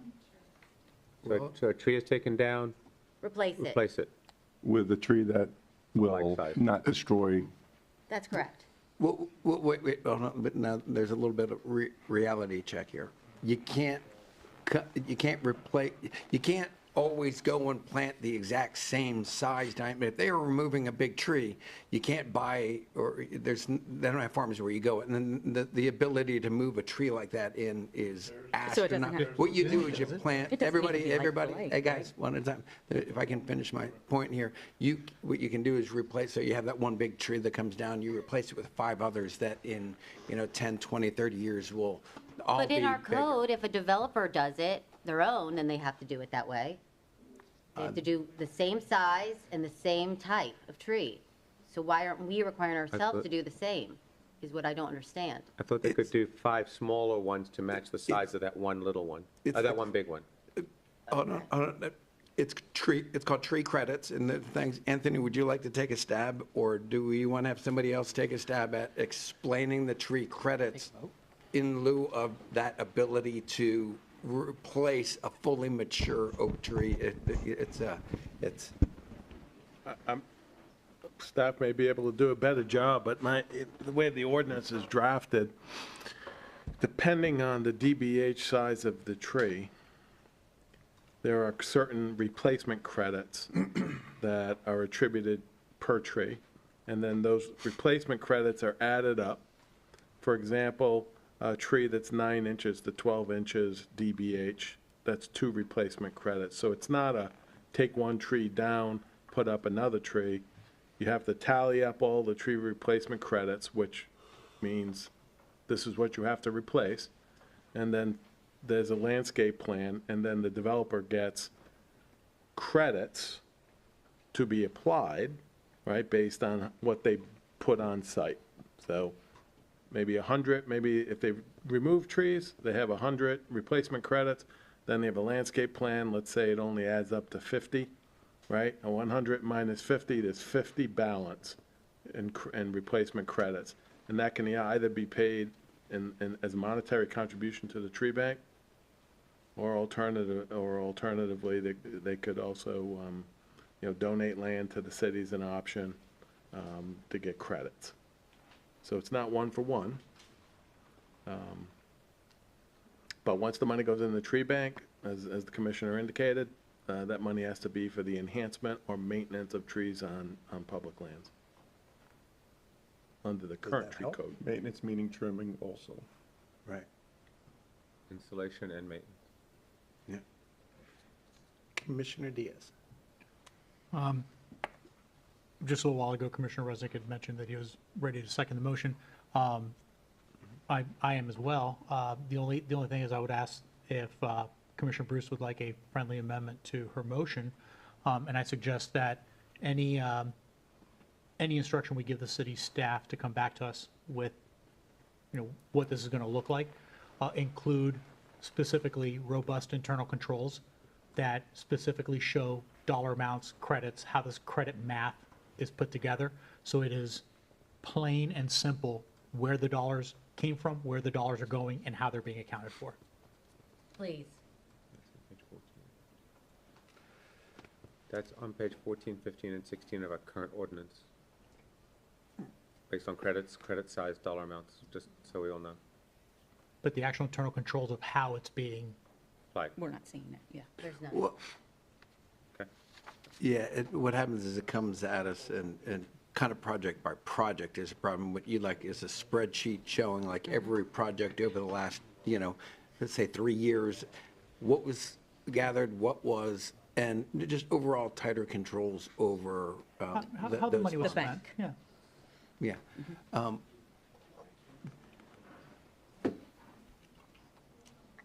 And, Start the amendment again. yeah, I guess, yeah. Would you like to? So, do you want to start the motion again? You want to start the amendment again? So Commissioner Bruce, Paul, will you say it again? So we're instructing the city staff, let's just regroup here. We're instructing the city staff to come back with the replacement value versus it being just specifically the dollar amount and how it's spent. And then in addition to that, we actually have internal controls as to how this money is being allocated and spent after receipt. Is that kind of where we're all at for the city to come back to us with? But not a one-for-one, based on, we're going to go based on credits. Yeah, I mean, and those credits have to have a dollar amount attached to them, where we can get and say tangibly, this is how much money came into this fund. This is what we used to offset that. So when we say, 50 credits came in, but then they planted 100 and they tore down 1,000, and you got 900 left, well, whatever it might be, that we actually know what that equates to in an actual exchange. I mean, we're using trees as currency, so the currency is going to have a value. So at that point, for example, over time, would a tree become more valuable if we have less of them? Well, if we have more of them, are they becoming less valuable? I mean, we're going to have these discussions down the line, because as we run out of land, we're limiting the number of trees that can be planted. So at that point, if we start getting into infill development situations, and they have one tree on the lot, you're talking about now getting into semantics of a tree. But when you're talking about these larger tracts of land, you're talking about larger sets of money. Up on the board, we had, $1 million worth of dollars coming into the Arbor Fund, and then these larger expenses spent out. I mean, I hear $250,000 for Tuscarora Crossings, and that's great, but how is that $250,000 line by line, item by item being spent? That's where the internal controls kick in. I'd like to raise, I think there's some real misunderstandings here. First of all, there's the credits when you tear down a tree, right? They give that tree a certain number of credits. If you replace it, you subtract those credits. A credit, in my understanding, is $300. I believe is a credit in the city of Winter Springs is $300. That's not $300 per tree. That tree can have different credit values, right? Those numbers haven't really changed significantly. It's just kind of, that's what's in the ordinance. So there is a dollar amount set, and that credit is defined in how they get to that, right? And then when you build out and you replace trees, you get to subtract from that amount, and whatever balance is left, you owe $300 per credit. That's how we got to the $227,000. That's how we got to the $155,000, the one before. That's We know how you right? got there. What I'm saying is, I'd like to know how it's being depleted. I want to know how it's being spent, to the last penny. That's my suggestion to this motion. Okay. I want to know how it's being spent.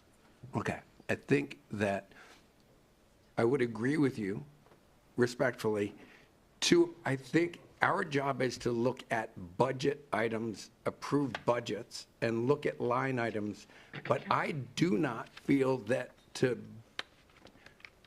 might not be popular, but look, to burden the staff with to the penny, we're not supposed to be involved in day-to-day operations. We're approving budget items. We're approving the big picture things, and we don't tell the police chief how to investigate crimes. We have no business doing that. We don't go to Clete, tell him how to operate the wastewater treatment plants. We are charged with the overall bigger operations, providing budgets, replacing those plants and making improvements. But to get into the day-to-day operations and every screwdriver that they buy is not where we should be spending our time, including in the tree thing. I do think we should set some guardrails. There have been some really valid points brought up here tonight.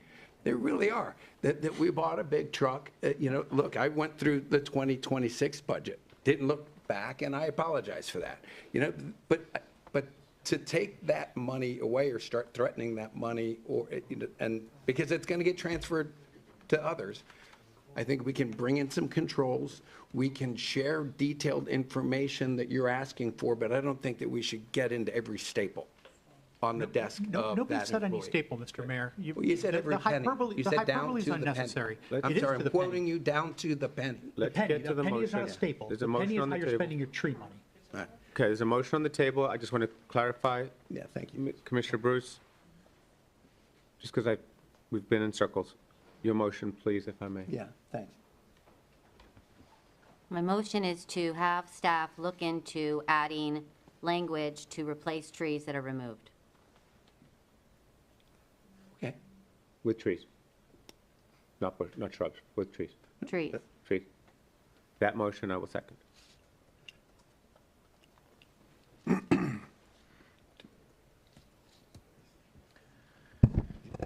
Okay, motion is made by Commissioner Bruce and seconded by the Deputy Mayor Resnick.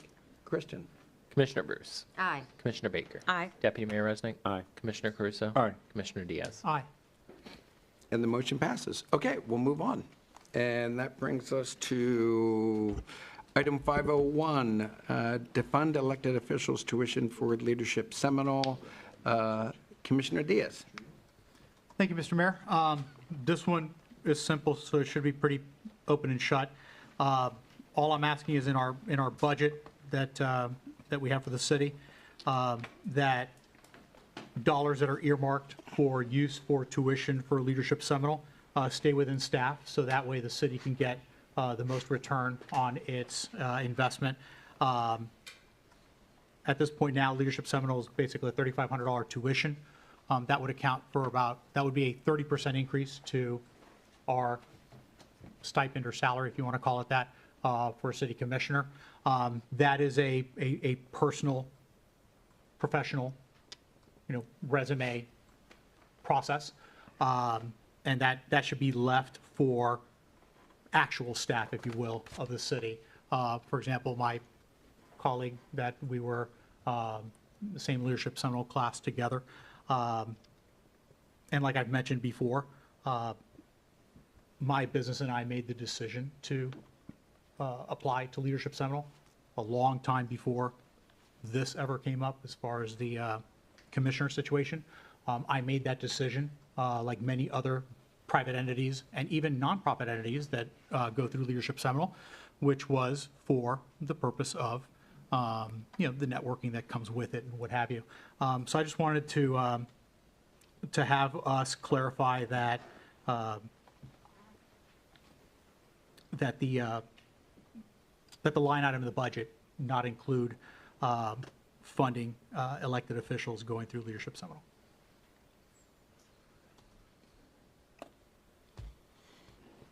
Commissioner Bruce. Paul, I've not gone through Leadership Seminole, and I know the city manager is doing so currently. Can you kind of give me an idea of, did you feel like it was worthwhile, or can you just give me a little bit of a 1-minute elevator pitch of what the benefits are? Leadership Seminole is a fabulous program. It is the flagship program for our county in leadership development, Chamber of Commerce style, if you will, leadership program. It takes the students through, all sorts of functions, throughout the county, throughout Seminole County. I'm active in the Alumni Association as a presidential alumni, so I've paid additional to, for that as well. Basically, it is something that one would do for either personal, professional networking, development, self-development, meaning it's something that is tied to you, if you will, versus it being something that in this case, since the city's the one paying, the city's the one who should be getting the return on that dollar. Thank you for that. Commissioner Baker. So what I'm hearing, I guess, is that commissioners who don't make very much money are expected to do this on their own without any real training or benefits without this. And currently, I believe there's 2 commissioners and a constitutional officer in the class that's in right now. I don't know how many were in the last class, but most of them were paid for by their cities. I guess I'm just struggling to understand how the flagship of Seminole County leadership is something that we should defund for people that we have been elected. And I'd be more than happy to answer that question. If I was sitting in those municipalities, I'd be offering the same motion as well. I do believe that at some point, we have to understand that we are asking the taxpayers to basically give us a 30% bump just for sitting up here. We voluntarily ran for these positions. Running for office costs money in the city. I can assure you, if you look at campaign reports going back many, many years, the number of actual individual residents funding these campaigns are minimal. So the reality is that it is something that is up to us. So we are already, we already came into it expecting that this would be an out-of-pocket situation for us being up here. Even the amount of time that it takes clearly is not, if you wanted to say dollar for dollar from that point of view. I just don't feel, and again, we're gonna get, a lot into governing philosophies here, but the reality is this is not the role of government to fund its elected officials, because then if that's the case, why don't we go ahead and fund residents? I mean, so in other words, the resident would have to get elected, and then the wink wink is, hey, if you get elected, you're gonna get all these perks. Because at this point now, what we're starting to discuss is now, what are the perks of the role? When you mentioned education classes and leadership classes, as you could see, my motion is only limited to one particular item here. It's not to other items that the city spends quite lavishly on, and so do lobbyists and companies spend lavishly on us, when we attend different events. This is not. This is something that is personal development, and personal development should be funded by an individual, not by the taxpayers. If I can, if no one else is, I don't see any buttons, I'll just make a comment. The Leadership Seminole, for those that are listening, for a little deeper dive, is a 10-month program, I believe. It's, there are 50 people in each class. The group gets together, and it is a very well organized schedule of events. First month, 1 month is you're learning about emergency services. So you are going in and you are talking to the fire chief of Seminole County. You're meeting with every single one of the police chiefs in Seminole County. You're touring police and fire stations. You tour the 911 operations center so that you have a real solid understanding of what the city is paying for in our 911 system and how that gets transferred. That's the first month. Then you get into education, and the school board shows up, superintendent comes in and talks to you. You tour elementary, middle, high schools. You learn about the new programs that are coming along, like Winter Springs' new fire school program that they're operating. Then you get the president of Seminole State, where their senior leadership come through, and they talk to you about how integrating from the high school into the Seminole State and how that works. And then senior UCF representatives are there talking about And one of those things that really began in Seminole County of moving that, do 2 years at Seminole State and having a guaranteed acceptance to the University of Central Florida. Again, a model that started in Seminole County that has now gone nationwide. And so you're learning that. Then you're doing another, like every month is something different, and you're learning real details of government. I can't help but think of a more valuable tool, resource for someone who's up here trying to make decisions about the 911 Operations Center or about our schools and all of having a much better idea of when we make a decision, having an understanding of the details. Granted, I believe it is $3,500. I'm the highest paid person here, and I know a lot of people are going to throw, rocks at me, but I make $15,000 a year for a full-time job that is 24/7, and I'm proud to do it. Been the biggest compliment of my life to be able to do it. I would do it for free. It's true. But man, I'll tell you, there are a lot of people in this community that want to serve and be elected, and they could not afford to do it. Look, it costs me a fortune to hold this job, and I'm not complaining. I'm happy to do it. Again, the biggest compliment of my life. I knew what I was getting into, but I think that there is a point that, boy, if we take that incredibly valuable learning tool away, so then is the next step we're going to make, look, we're required to take ethics classes, a lot of other classes. We have to go back and do them every year. We go to workshops like many of us went to last week. There's costs involved in those things. But those ethics courses and all of these other programs are really, really important things, and I would recommend that we really hesitate.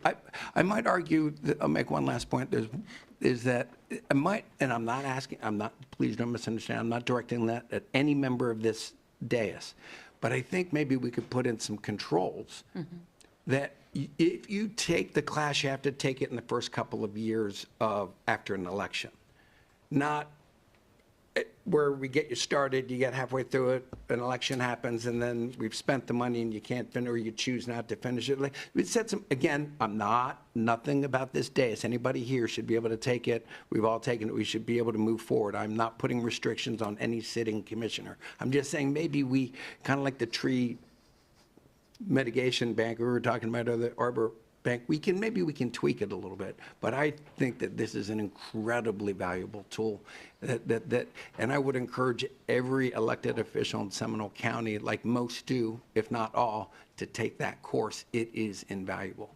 I'm sorry. Thank you for the patience. Mr. Mayor, since you're advocating from the chair, I'd like to ask you a question.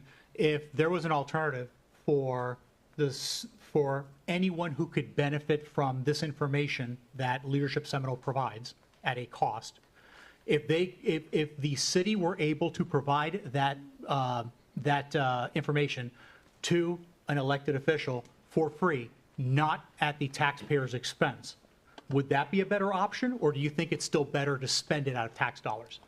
Is the objective here to spend the tax dollars, or is the objective to get the information? The objective, to answer your question, is to take an organization that has been in operation, run by a group of professionals for approaching 40 years, I believe. I was class 31. I don't know what class they're in now, but to allow these professionals that have mastered this program, who have gotten all of those leaders, all the mayors, do another one. There's a government session. I will go and speak to every single class member, and every mayor in Seminole County will sit down with this class and have a lengthy conversation. It's those things that are invaluable. I don't know that the city could do that for get in front of every single elected official in the county. You used an example of the 911 service. That's one of the examples you used. You also used the example of touring a school. If any one of us wanted to go to the 911 center and we called the sheriff's office, they would be more than happy to give us a tour of the 911 facility. So realistically, and that would not cost the taxpayers any money. You are asking the taxpayers to foot a benefit. And look, you got the benefit. So you're advocating for it in past tense. So I mean, if that's the case, the reality is, and you mentioned the tweaking that you brought up. I did not. I just went ahead and said, this is not something that the city should be spending money on elected officials. However, if there is the tweaking that's going to be had, if that's the case, and you feel it's such a great benefit for the city, so what you're saying is the city got the best deal possible out of me because I actually went through on my own dime and then got it, and I'm going to be able to have Leadership Seminole for the entire 4 years of my term. So then at that point, what you're saying is the city should either reimburse me so I can go ahead and give that to a charity, or, so that way, because you're getting the most benefit out of me, because here, let's just look at the non-alumni that are up here. If Commissioner Bruce were to go through class, let's say 36, that would be literally at the very end of her term. If Commissioners Caruso or Baker were to go in class 36, which two of them wouldn't be able to go because of the potential sunshine situation. So let's just say one is in 36 and one is in 37. Again, you're back to the end of their terms. So again, the city would not get the return, but you're asking the taxpayers to pay for something that is for one's personal benefit. We already get a lot of personal benefit by being up here. There are a lot of opportunities that we have within actual governmental agencies or governmental programs. Florida League of Cities is one of them. That, it's just for something that is more recent. This is something that is for personal benefit, and for it to be for personal benefit, it should not be funded by the taxpayers. That's what my point is here with item 501. Okay. If there's not further discussion, I'd ask for a motion. I move that in the upcoming budget, which is what we have control over right now, that Leadership Seminole tuition not be funded for elected officials. Is there a second? Okay. Seeing none, the motion dies, and that brings us to item 502, the removal of UCF incubator program funding. And Commissioner Diaz. Speaking of funding, since we are spending taxpayer dollars, how much time do you guys want to spend on it? I mean, we spent a lot of time on something that was trivial that should have been a very simple, because that was our personal gain, but in the case of the $75,000 that we spend for the incubator program, I guess, do my colleagues believe that this is going straight just to a local program? Honestly, I mean, it just, Can you clarify what you mean? like, is this just going specifically to Winter Springs entity? No. Okay, I just want to make sure that at least we're understanding where we're at. Couple items. I've got here the last publicly available tax return for the University of Central Florida Research Foundation Incorporated, which is the parent entity of the incubator situation. There are many incubators throughout the region. This is not the only one. We heard a lot of interesting, I don't want to call them arguments in favor.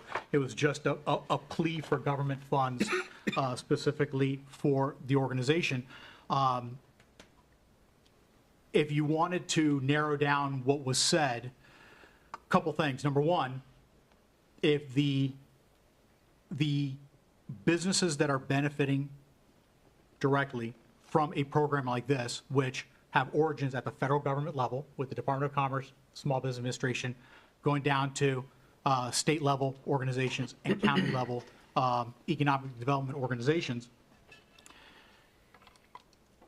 those businesses would still receive that same aid, if you will. We are not the city of Orlando, the Lake Nona area, Lake County, the Apopka area, Osceola County. Those are other areas that have this same program, meaning that the city of Orlando directly benefits from a program where, for example, one of the business owners that came up mentioned they manufacture in Volusia County, they're going to move to Sanford. I mean, there's no direct impact to the locals. So I mean, I can go point by point on a 42, 43-page tax return, but I would find it significantly more interesting to kind of go over something that we all saw. We all received an email July 28, 2025, from Raphael that spoke today about the incubator. And there were some statements that were made on this email that are quite interesting. And again, all we're getting here is an emotional plea, not an actual logical, fact-based, quantitative, numerical analysis of what we're getting for the $75,000. I'm proposing that we terminate the $75,000 annual taxpayer subsidy to the University of Central Florida's Business Incubation Program. And it's not really a symbolic gesture per se.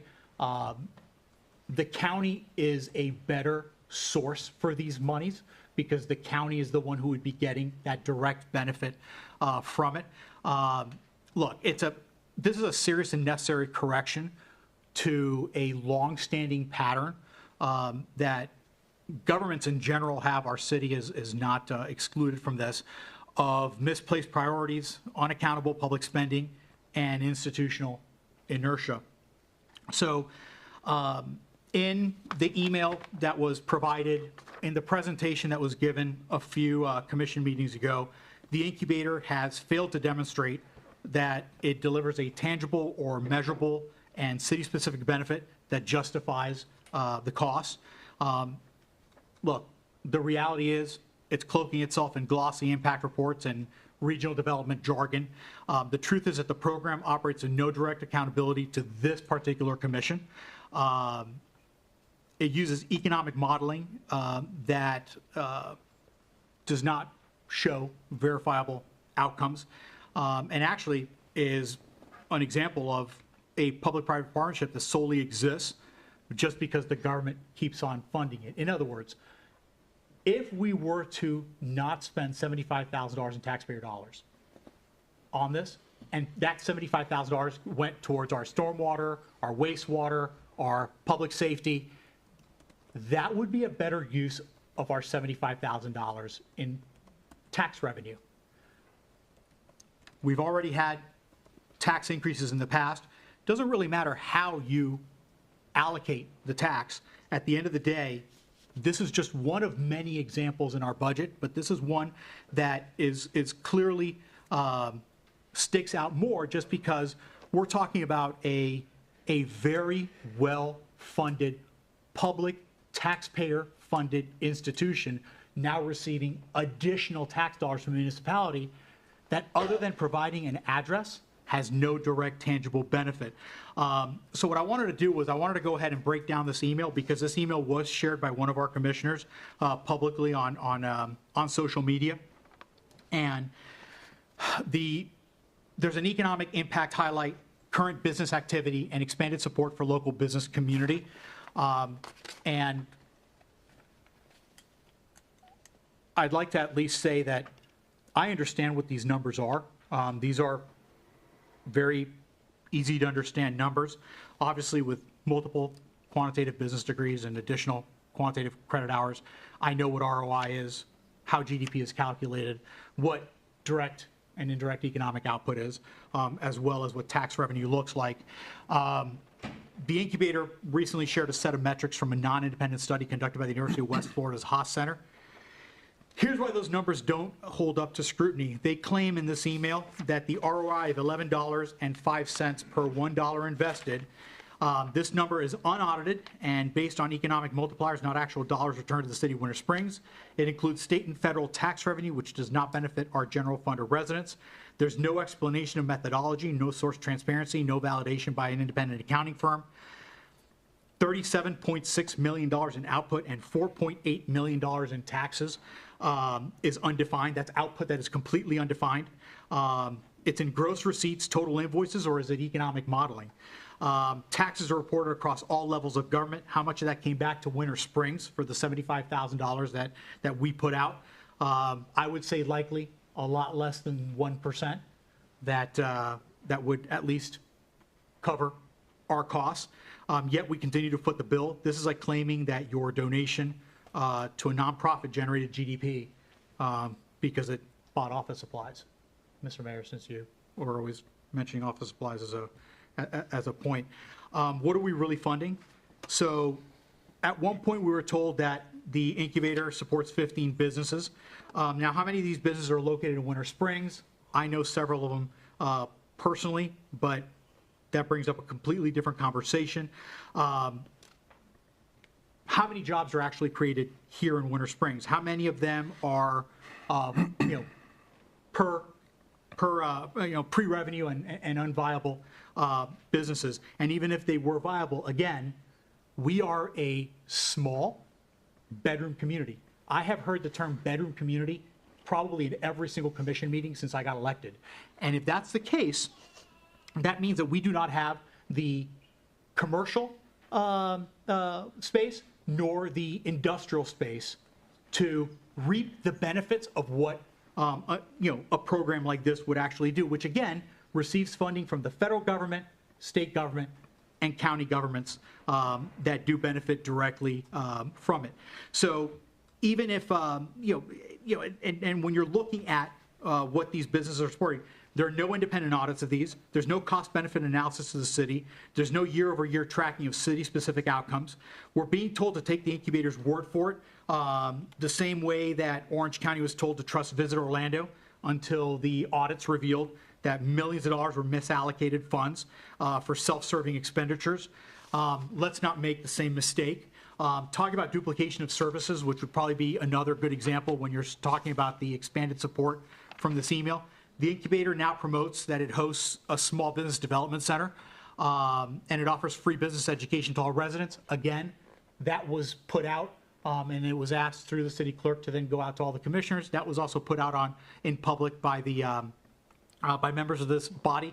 Just keep in mind, that already exists, regardless if we give $75,000 to this particular establishment or not.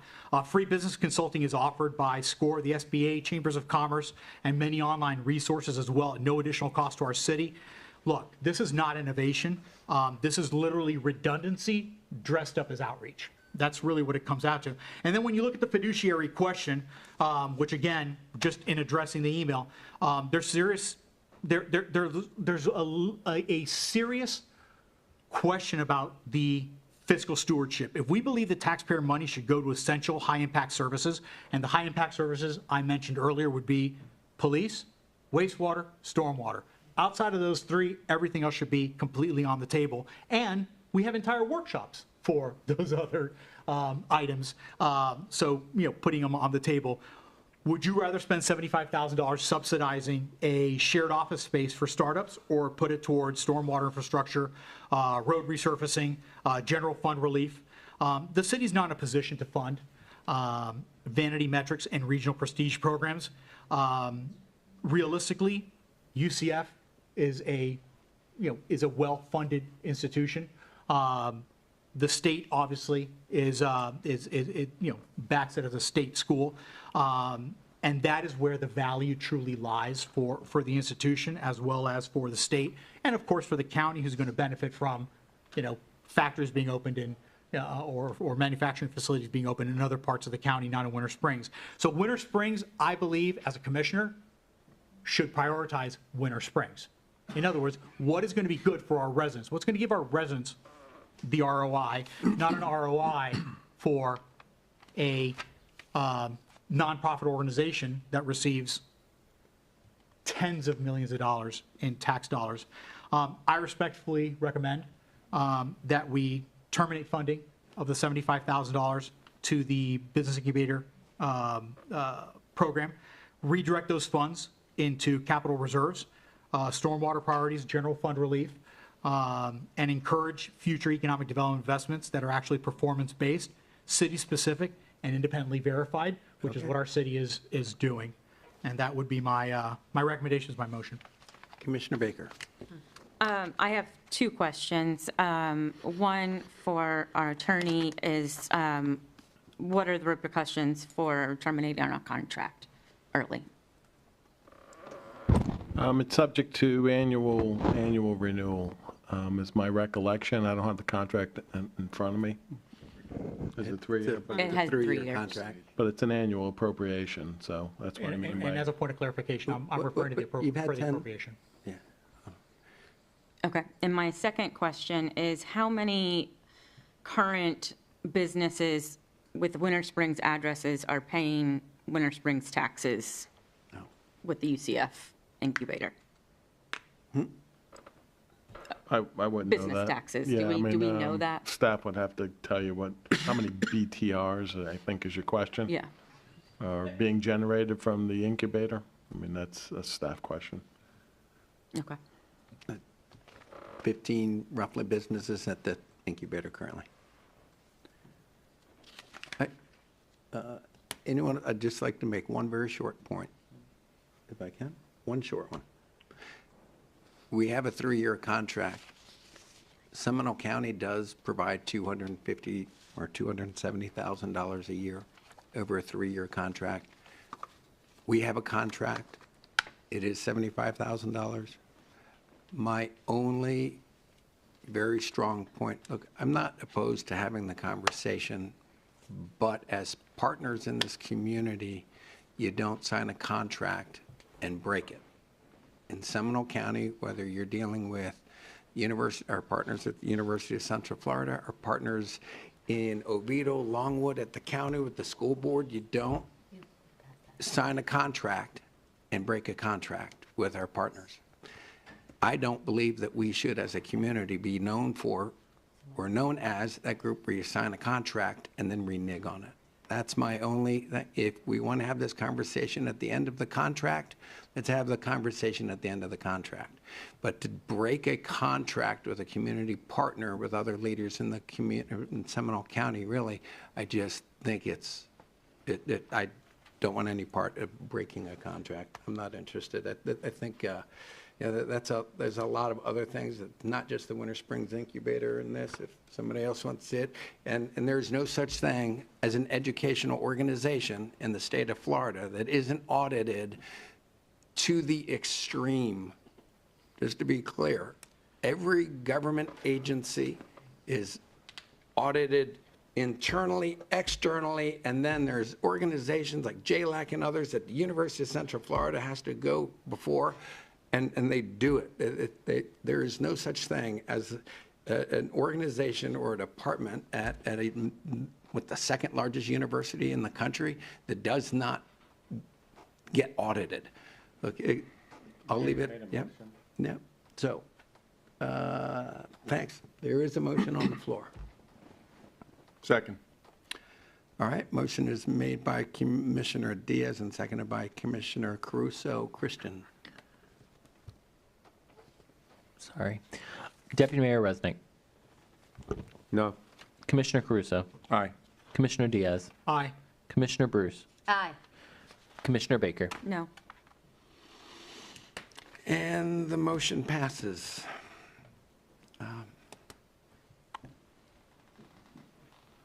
Mr. Mayor, quick point on the, I had asked the city manager to remove, and to the clerk to remove item 503. The manager and I spoke about it, and we're good there. And then just for point of clarification, the document that Commissioner Bruce had asked me that I was waving around is the last available, publicly available tax return, 990, for the parent organization. It was passed down. Be more than happy to give it to the city clerk for the record, but it is publicly available on irs.gov.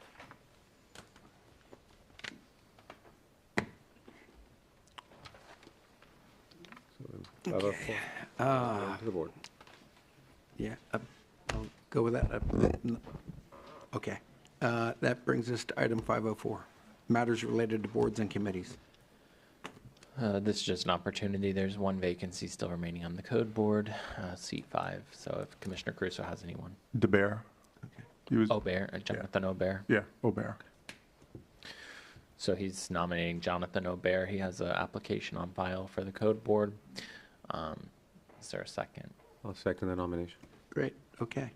So the motion's made by Commissioner Caruso, seconded by the Deputy Mayor. Christian. Sorry, hold on. Okay. Commissioner Caruso. Aye. Commissioner Diaz. Aye. Commissioner Bruce. Aye. Commissioner Baker. Aye. Deputy Mayor Resnick. Aye. And motion passes. Any other discussion on boards and committees?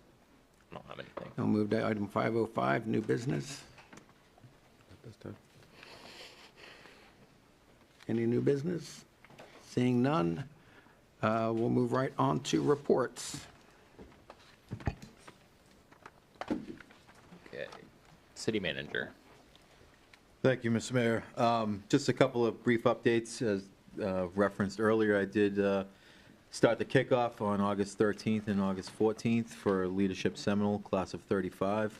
It's been a great start. I think we have a exceptional group of individuals across different areas throughout the county and different disciplines, and it's I think it's going to be a good opportunity, great great networking, and that's already coming to fruition as I've spent the last couple of days in the first kickoff session and as the program plays out for the next 10 months. So looking forward to that, and looking forward to my own professional development as well as the vast networking experience that it's going to bring. We did hold a hurricane season leadership meeting on August 13th, essentially convened in here, brought in the leadership as well as key staff to review previous hurricane season, emergency operation plans, communication and public information strategy, evacuation plans and sheltering, resources, various resources and logistics, as well as post-storm response and recovery, particularly as it relates to the finance side, and have brought everybody in. And we're fortunate to have the dedicated employees and staff that we do have here in the city of Winter Springs. It's a small but mighty group, and I was excited to see the energy and the interest in this important work. Hopefully, we're not going to have to reconvene, but I think that might be a little, when we do, we'll be ready. So it was a great opportunity to get everybody on the same page and ready to go to make sure we're protecting our community and our residents. In addition, we also held last week on August 19th, we held a dedicated EOC, Emergency Operations Center, coordination meeting with key staff that will be assigned to the EOC during activation to discuss and review procedures, roles, and answer any questions that they have. And again, just another effort to get ahead of anything that may be coming as the season continues. So that's really all I had. One other item, I think somebody may have shared too, with regards to the East County Basin Studies, a public meeting.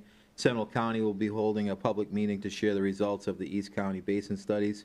The goal of the study is to implement a cost-effective stormwater program to minimize flooding and the adverse impacts of uncontrolled stormwater runoff. The meeting will be held on Thursday, September 11th, from 6 to 8 p.m. At the Foundry Church Auditorium. And I think we'll be able to see that out there as well. So I think that's all I have, Mr. Mayor. Thank you. Anthony? No report.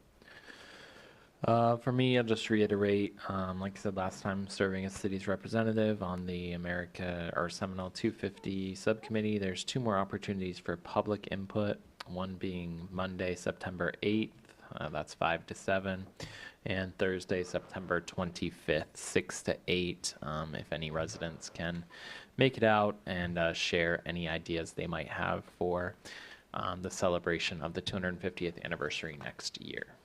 And that's all I have. Commissioner Bruce. Yes, thank you so much. By request, I met with Tim Payne a few weeks ago regarding a skate park, a potential skate park. He had told me that he was working with the Rotary Club in the city several years ago about possibly doing a skate park in Trotwood. So we just met and discussed, the possibilities. He had just designed and built the Castleberry one, and so we discussed that. In addition, I've been speaking with lots of residents, such as a gentleman on Panama who's requested a Duke Energy light pole because it's very dark on his street. So I'm working with staff on trying to get that approved for about $5,000. There's also a UCF incubator event tomorrow I wanted you guys all to know about. In addition, when I went to Winter Springs High School for their orientation, I found out that there's a public service program, more emergency response kind of stuff, but I thought maybe that the city should get more involved in that as well. In addition, I'd like to make clarification that that Arbor paper that was given to me 2 weeks ago on the dais was basically a plat map showing the residential plans if we were to allow apartments, which we didn't. I felt like it was irrelevant. That's why I didn't pass it on and just returned it. However, I did make it publicly available on my Victoria for Winter Springs Facebook page if you'd like to see it. It's also made public a record for Christian to provide you as well. Wednesday, HOA Hawks Reserve, and tomorrow Ambassador Program with League of Cities so that we can go out there and talk to legislators on behalf of the city of Winter Springs. And that's my report. Commissioner Baker. So I went to a county commission meeting 2 weeks ago, a week ago, whenever that was. And I just, if anybody ever has the opportunity to go to one of those, they're very informative, help us understand our county tax dollars, what's going on in the county, but also just they work like a well-oiled machine and really do a good job. We attended the Florida League of Cities conference not this past week, but the week before. And there was a lot of really valuable networking with other city officials, with some vendors of ours, with meeting new vendors during the exhibit hall area, and just a lot of think tank workshops, sessions where we learned a lot about infrastructure and AI assisting things and e-bikes and how they're being affected and marketing for your city, just an enormous amount of information over those days. I also wanted to thank Alex Petit, I think is how you say his name, for these bike lights. A reminder that we have some safety issues going on with these e-bikes, and something that we need to kind of be forward thinking on, which I believe we're all doing. And on just kind of a personal thought, I wanted to bring attention to what's going on in Orlando and the crosswalk that's been repainted and then chalked and repainted again, and just remember those 49 lives lost, because it was a memorial. And that's all. Thank you. Deputy Mayor Resnick. Thank you. A few things.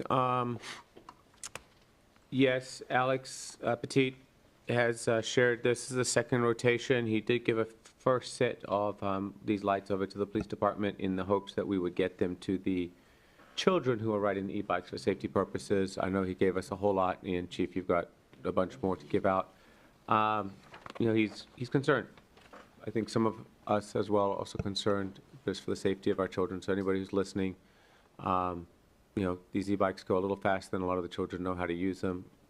My only safety concern with a lot of these is driving down the sidewalks and also going sidewalks just straight across, assuming a car is going to stop. So think of safety first, especially for those who are driving. Kids don't know how fast they're going.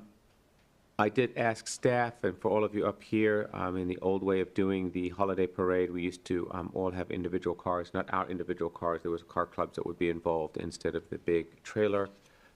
So maybe we'll get an update from, not today, another day for our individual cars through the parade, so we could have more room and have family and things like that. So different opportunity there. Yes, I too went to League of Cities. There was quite a lot that I took from it besides the vendors, a lot of the sessions. One of the sessions I went to, which I really enjoyed a lot, was a combined session with city managers and commissioners. And the idea of this particular session was on a city manager-run city. How do you do it? How do you do it well?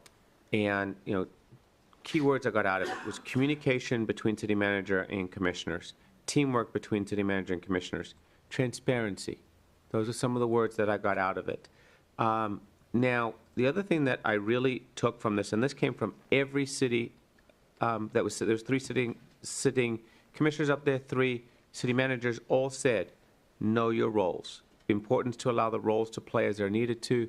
Each charter was a little different, and how those charters were operating, but all of them, from the medium-sized city to the bigger cities, all said that knowing the roles were important, and the city managers said that they speak often with the city commissioners, and for reference, they use this term, I did not, but when people are out of line, they take them to the woodshed and deal with them behind the woodshed, is what they said. So, city manager, that's on you. Another session talked about strategic, what's that? Nothing. I think that should be us, maybe not the city manager, but yeah, right? Do it. Yeah. It was the city manager, they said it, but yes. Another session on strategic plans and how, what I got from this was, commissioner guided, manager maintained, strategic plans are an essential part to running a city. So, I know we started talking about one up here. Again, that reiterates. One thing I also got from 2 of the sessions, one was on AI and one was on city modernization. Meet the residents where they are was one of the lines, which is a line I like to consider. And another line was technology is not starting, it's been growing, join the ride or others will. And I took that as, as this technology is moving forward already, we either jump on this technology and see where it's gonna go, or we can sit still and everybody else will tell us what to do. And I think, we need to be transparent, we need to be in front of things. I think that's where Matt Reach's department comes in and all of that. And then my last thing, as I, take a look here from the league, it was another thing that was said, this was in the general session, talked about a tipping point. We can either continue to follow the pull-apart method, which is we're going to pull each other apart, either federally, state, or local, until we break, or we can figure out how to work together and come together as a community, and nothing can pull us apart. The gentleman also then referenced something from George W. Bush Sr., but I will leave it at that. We can choose to pull ourselves apart, or we can figure out how to work together as a community. Beautiful. That's where I'll leave it. Commissioner Caruso.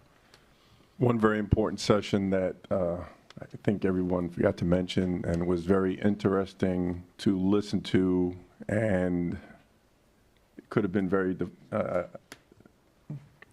controversial, was Doge. That was a... Oh, I walked out. Yeah, that was a lot of people walked out. I sat there through the whole thing, and it was I'll just say it was very interesting, to say the least. So aside from that, it was a very, very educational week, I would say we had, and I definitely learned a lot from a lot of other elected officials and a lot of the speakers that were there. It was very good. Also, last Thursday, I had the pleasure of joining the chief here in an award ceremony. Very proud of our officers. You can see the pictures on the police department's Facebook page. So congratulations to those officers as well. I'm proud of them. And lastly, I think it was today I started asking questions to the city manager and to Cleet to try to get clarification on the boil alerts that get put out, because there seems to be a lot of misinformation that gets put out there. So we're going to work on some information that I think would probably put a lot of that to ease and have a lot of clarification on why it happens, who does it, who's responsible, and things of that nature. And that's it. Okay. Mayor McKeon. Yeah. Ted, I don't, there was an online call, just a formality that we did, in fact, qualify for $20 million in state revolving funds for new wastewater treatment plants. That is a significant help. That is a nearly interest-free, not totally interest-free. It's we'll call it 1.1% or so, but that's a significant infusion into our new wastewater treatment plants. Yeah, the League of Cities meetings, one thing nobody did talk about, the ethics courses and the other things that are really instrumental in those programs. I think it is state required that each elected official completes ethics courses, that does those continuing education kind of things. It is meet and greet, but and it is meeting with others and sharing best practices and things. But it's some of those ethics courses and others are important. We had mayors and managers met. That went really well, along with the city manager last week. Winter Springs Police Department, there was a swearing-in ceremony that attended with Commissioner Baker, and then an awards ceremony with Commissioner Caruso.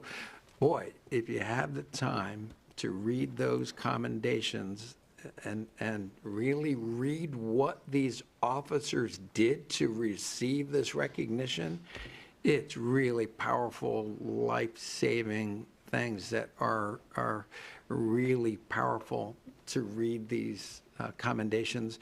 Granted, there's one that was, an officer found a visibly upset man that was really, truly distraught and just pulled over, took time to just sit there and talk to him for a while and really spent time with him, get him a bottle of water, sit there and talk to him.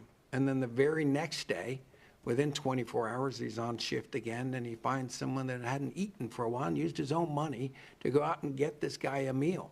I mean, those are the kinds of things, and when you start talking about life safety stuff, and then just that community outreach, it's really important that we do recognize them. And I'd like to thank the chief and all of our officers. That was very powerful, particularly if you stop and actually read the details, man. It really is pretty remarkable. Winter Springs High, Go Bears, won their first home game, 34-0. Pretty interesting. Next week is Labor Day. Happy Labor Day weekend, everybody. There's one little piece of housekeeping. I know that I believe on the 8th we have a city commission meeting. On the 9th we have a special meeting scheduled for talking about TLBD.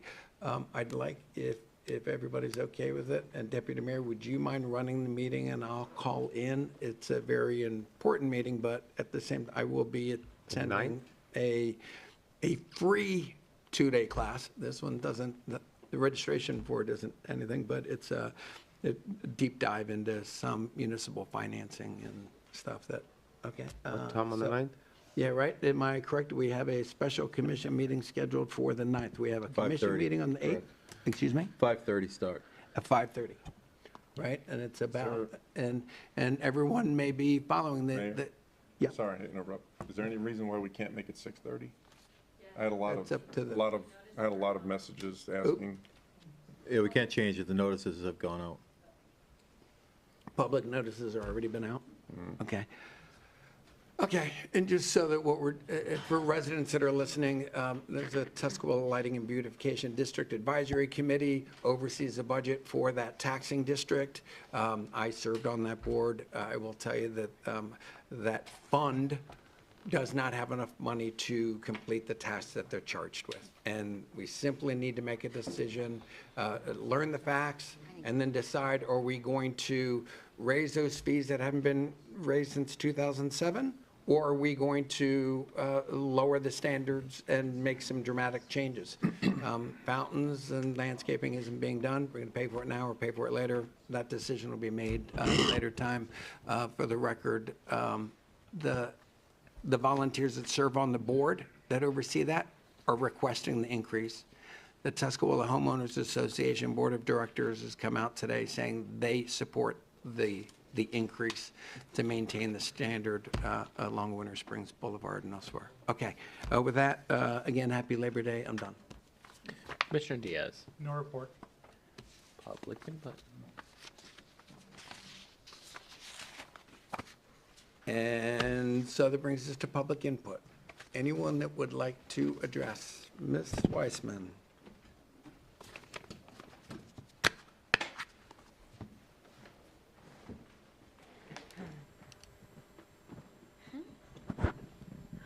Leah Weissman, resident of this great city. One thing I didn't understand about the tree stuff is, personally, I think a tree for a tree, it sounds kind of odd way of putting it, but it kept saying public land, public land. So is it really legal to give people, I have probably 2 trees from the city, but I don't live in a public land. So I just thought, if you're changing anything, maybe that wording needs to change, or you have to give up giving out trees. Personally, I think they belong, more trees the better. Can you tell my dad was a lawyer? Anyway, with the e-bikes, I'm telling you, the kids, they're fast enough that they can technically speed on our streets.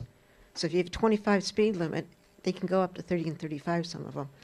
And I think that maybe we should start, since I don't think they do it in school like they used to, the rules of the road for bicyclists, no matter how they're powered, and maybe do that at one of the other events, major events, so the kids can have a chance to learn from it. It just seems so dangerous. They just skip the signs, hey, it's a stop sign. Oh, who cares? Go down the middle of the street. Why not? They don't see that even if they don't get hurt, someone may drive off the road trying not to kill them. And I believe someone recently was just killed on an electric bike, a teenager. Not locally, but in the state somewhere. So, I guess that's it. Anyone else? Sir.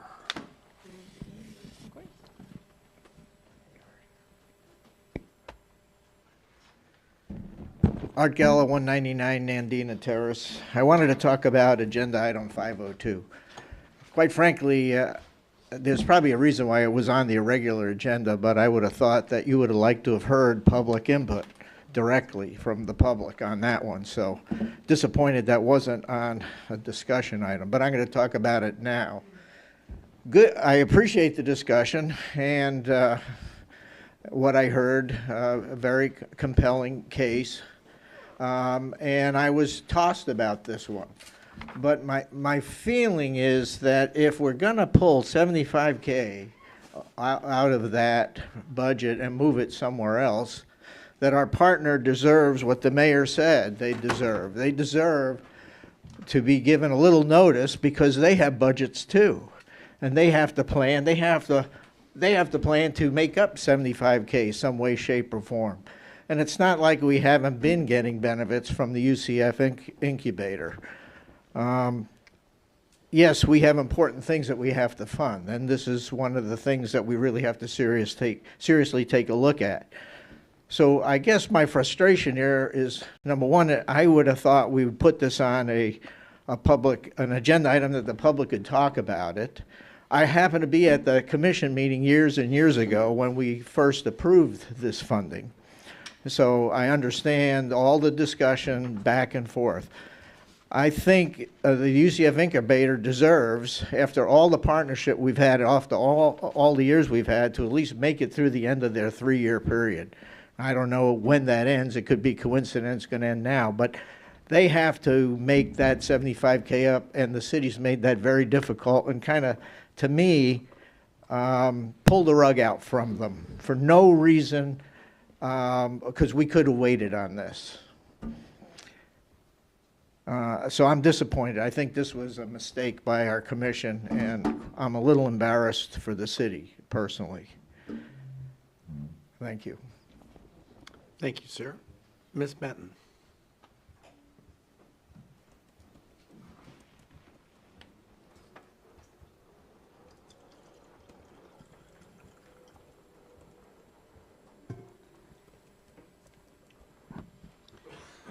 Sheila Benton, and I do live in the city. I haven't moved.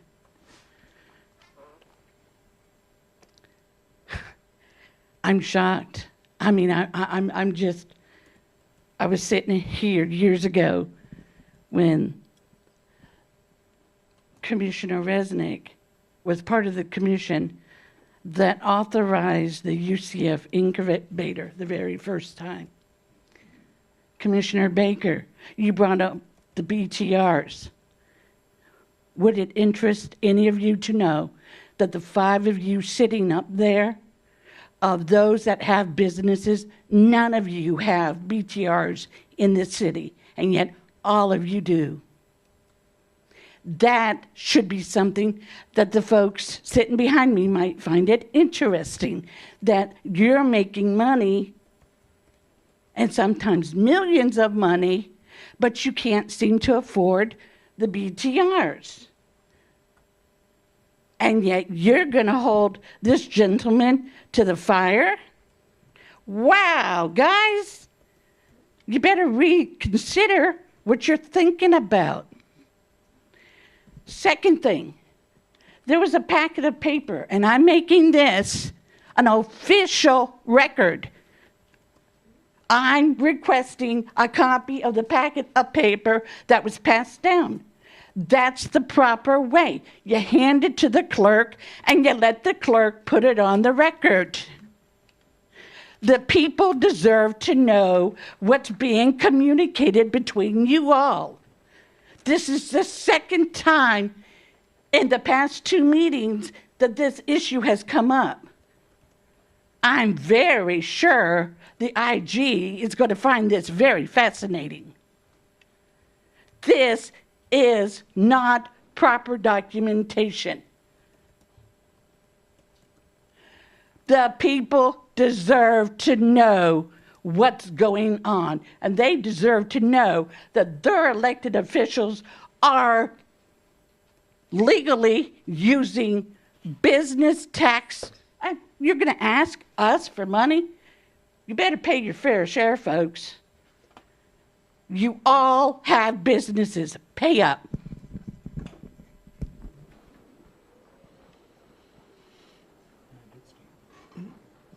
Anyone else? Ms. Schaefer?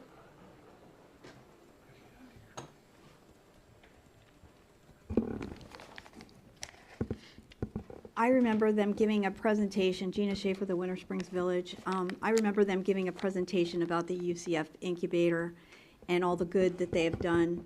I guess some of you must not have ever been here for that information. Oh, yeah, that's right. Some of you were never at any meetings then.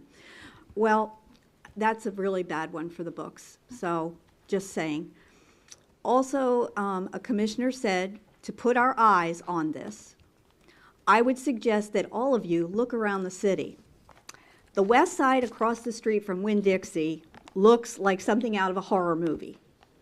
After taking out the trees, not caring about the property anymore, the grass is growing like crazy and looks like something out of a horror show. I came before this commission before actually any of you were on it when the Blake was being built. And I told the past commissioners I brought a picture from Winter Park that stated this on their sign. You get one chance to clean it up, or the city comes in and cleans it up and we charge the developer. We need to start doing that, because my biggest fear is when you all now have Seahawk Cove coming down, and I don't know what could happen, but something happens and that place, I call all the time for the one property to have it mowed. It's horrible. It looks, if you ever saw the weeds, they're almost as tall as the signs for Seahawk Cove. Hey, what's their problem? It looks terrible. And that is the town center. Oh yeah, welcome to, the horror show. FYI. Thanks. Anyone else?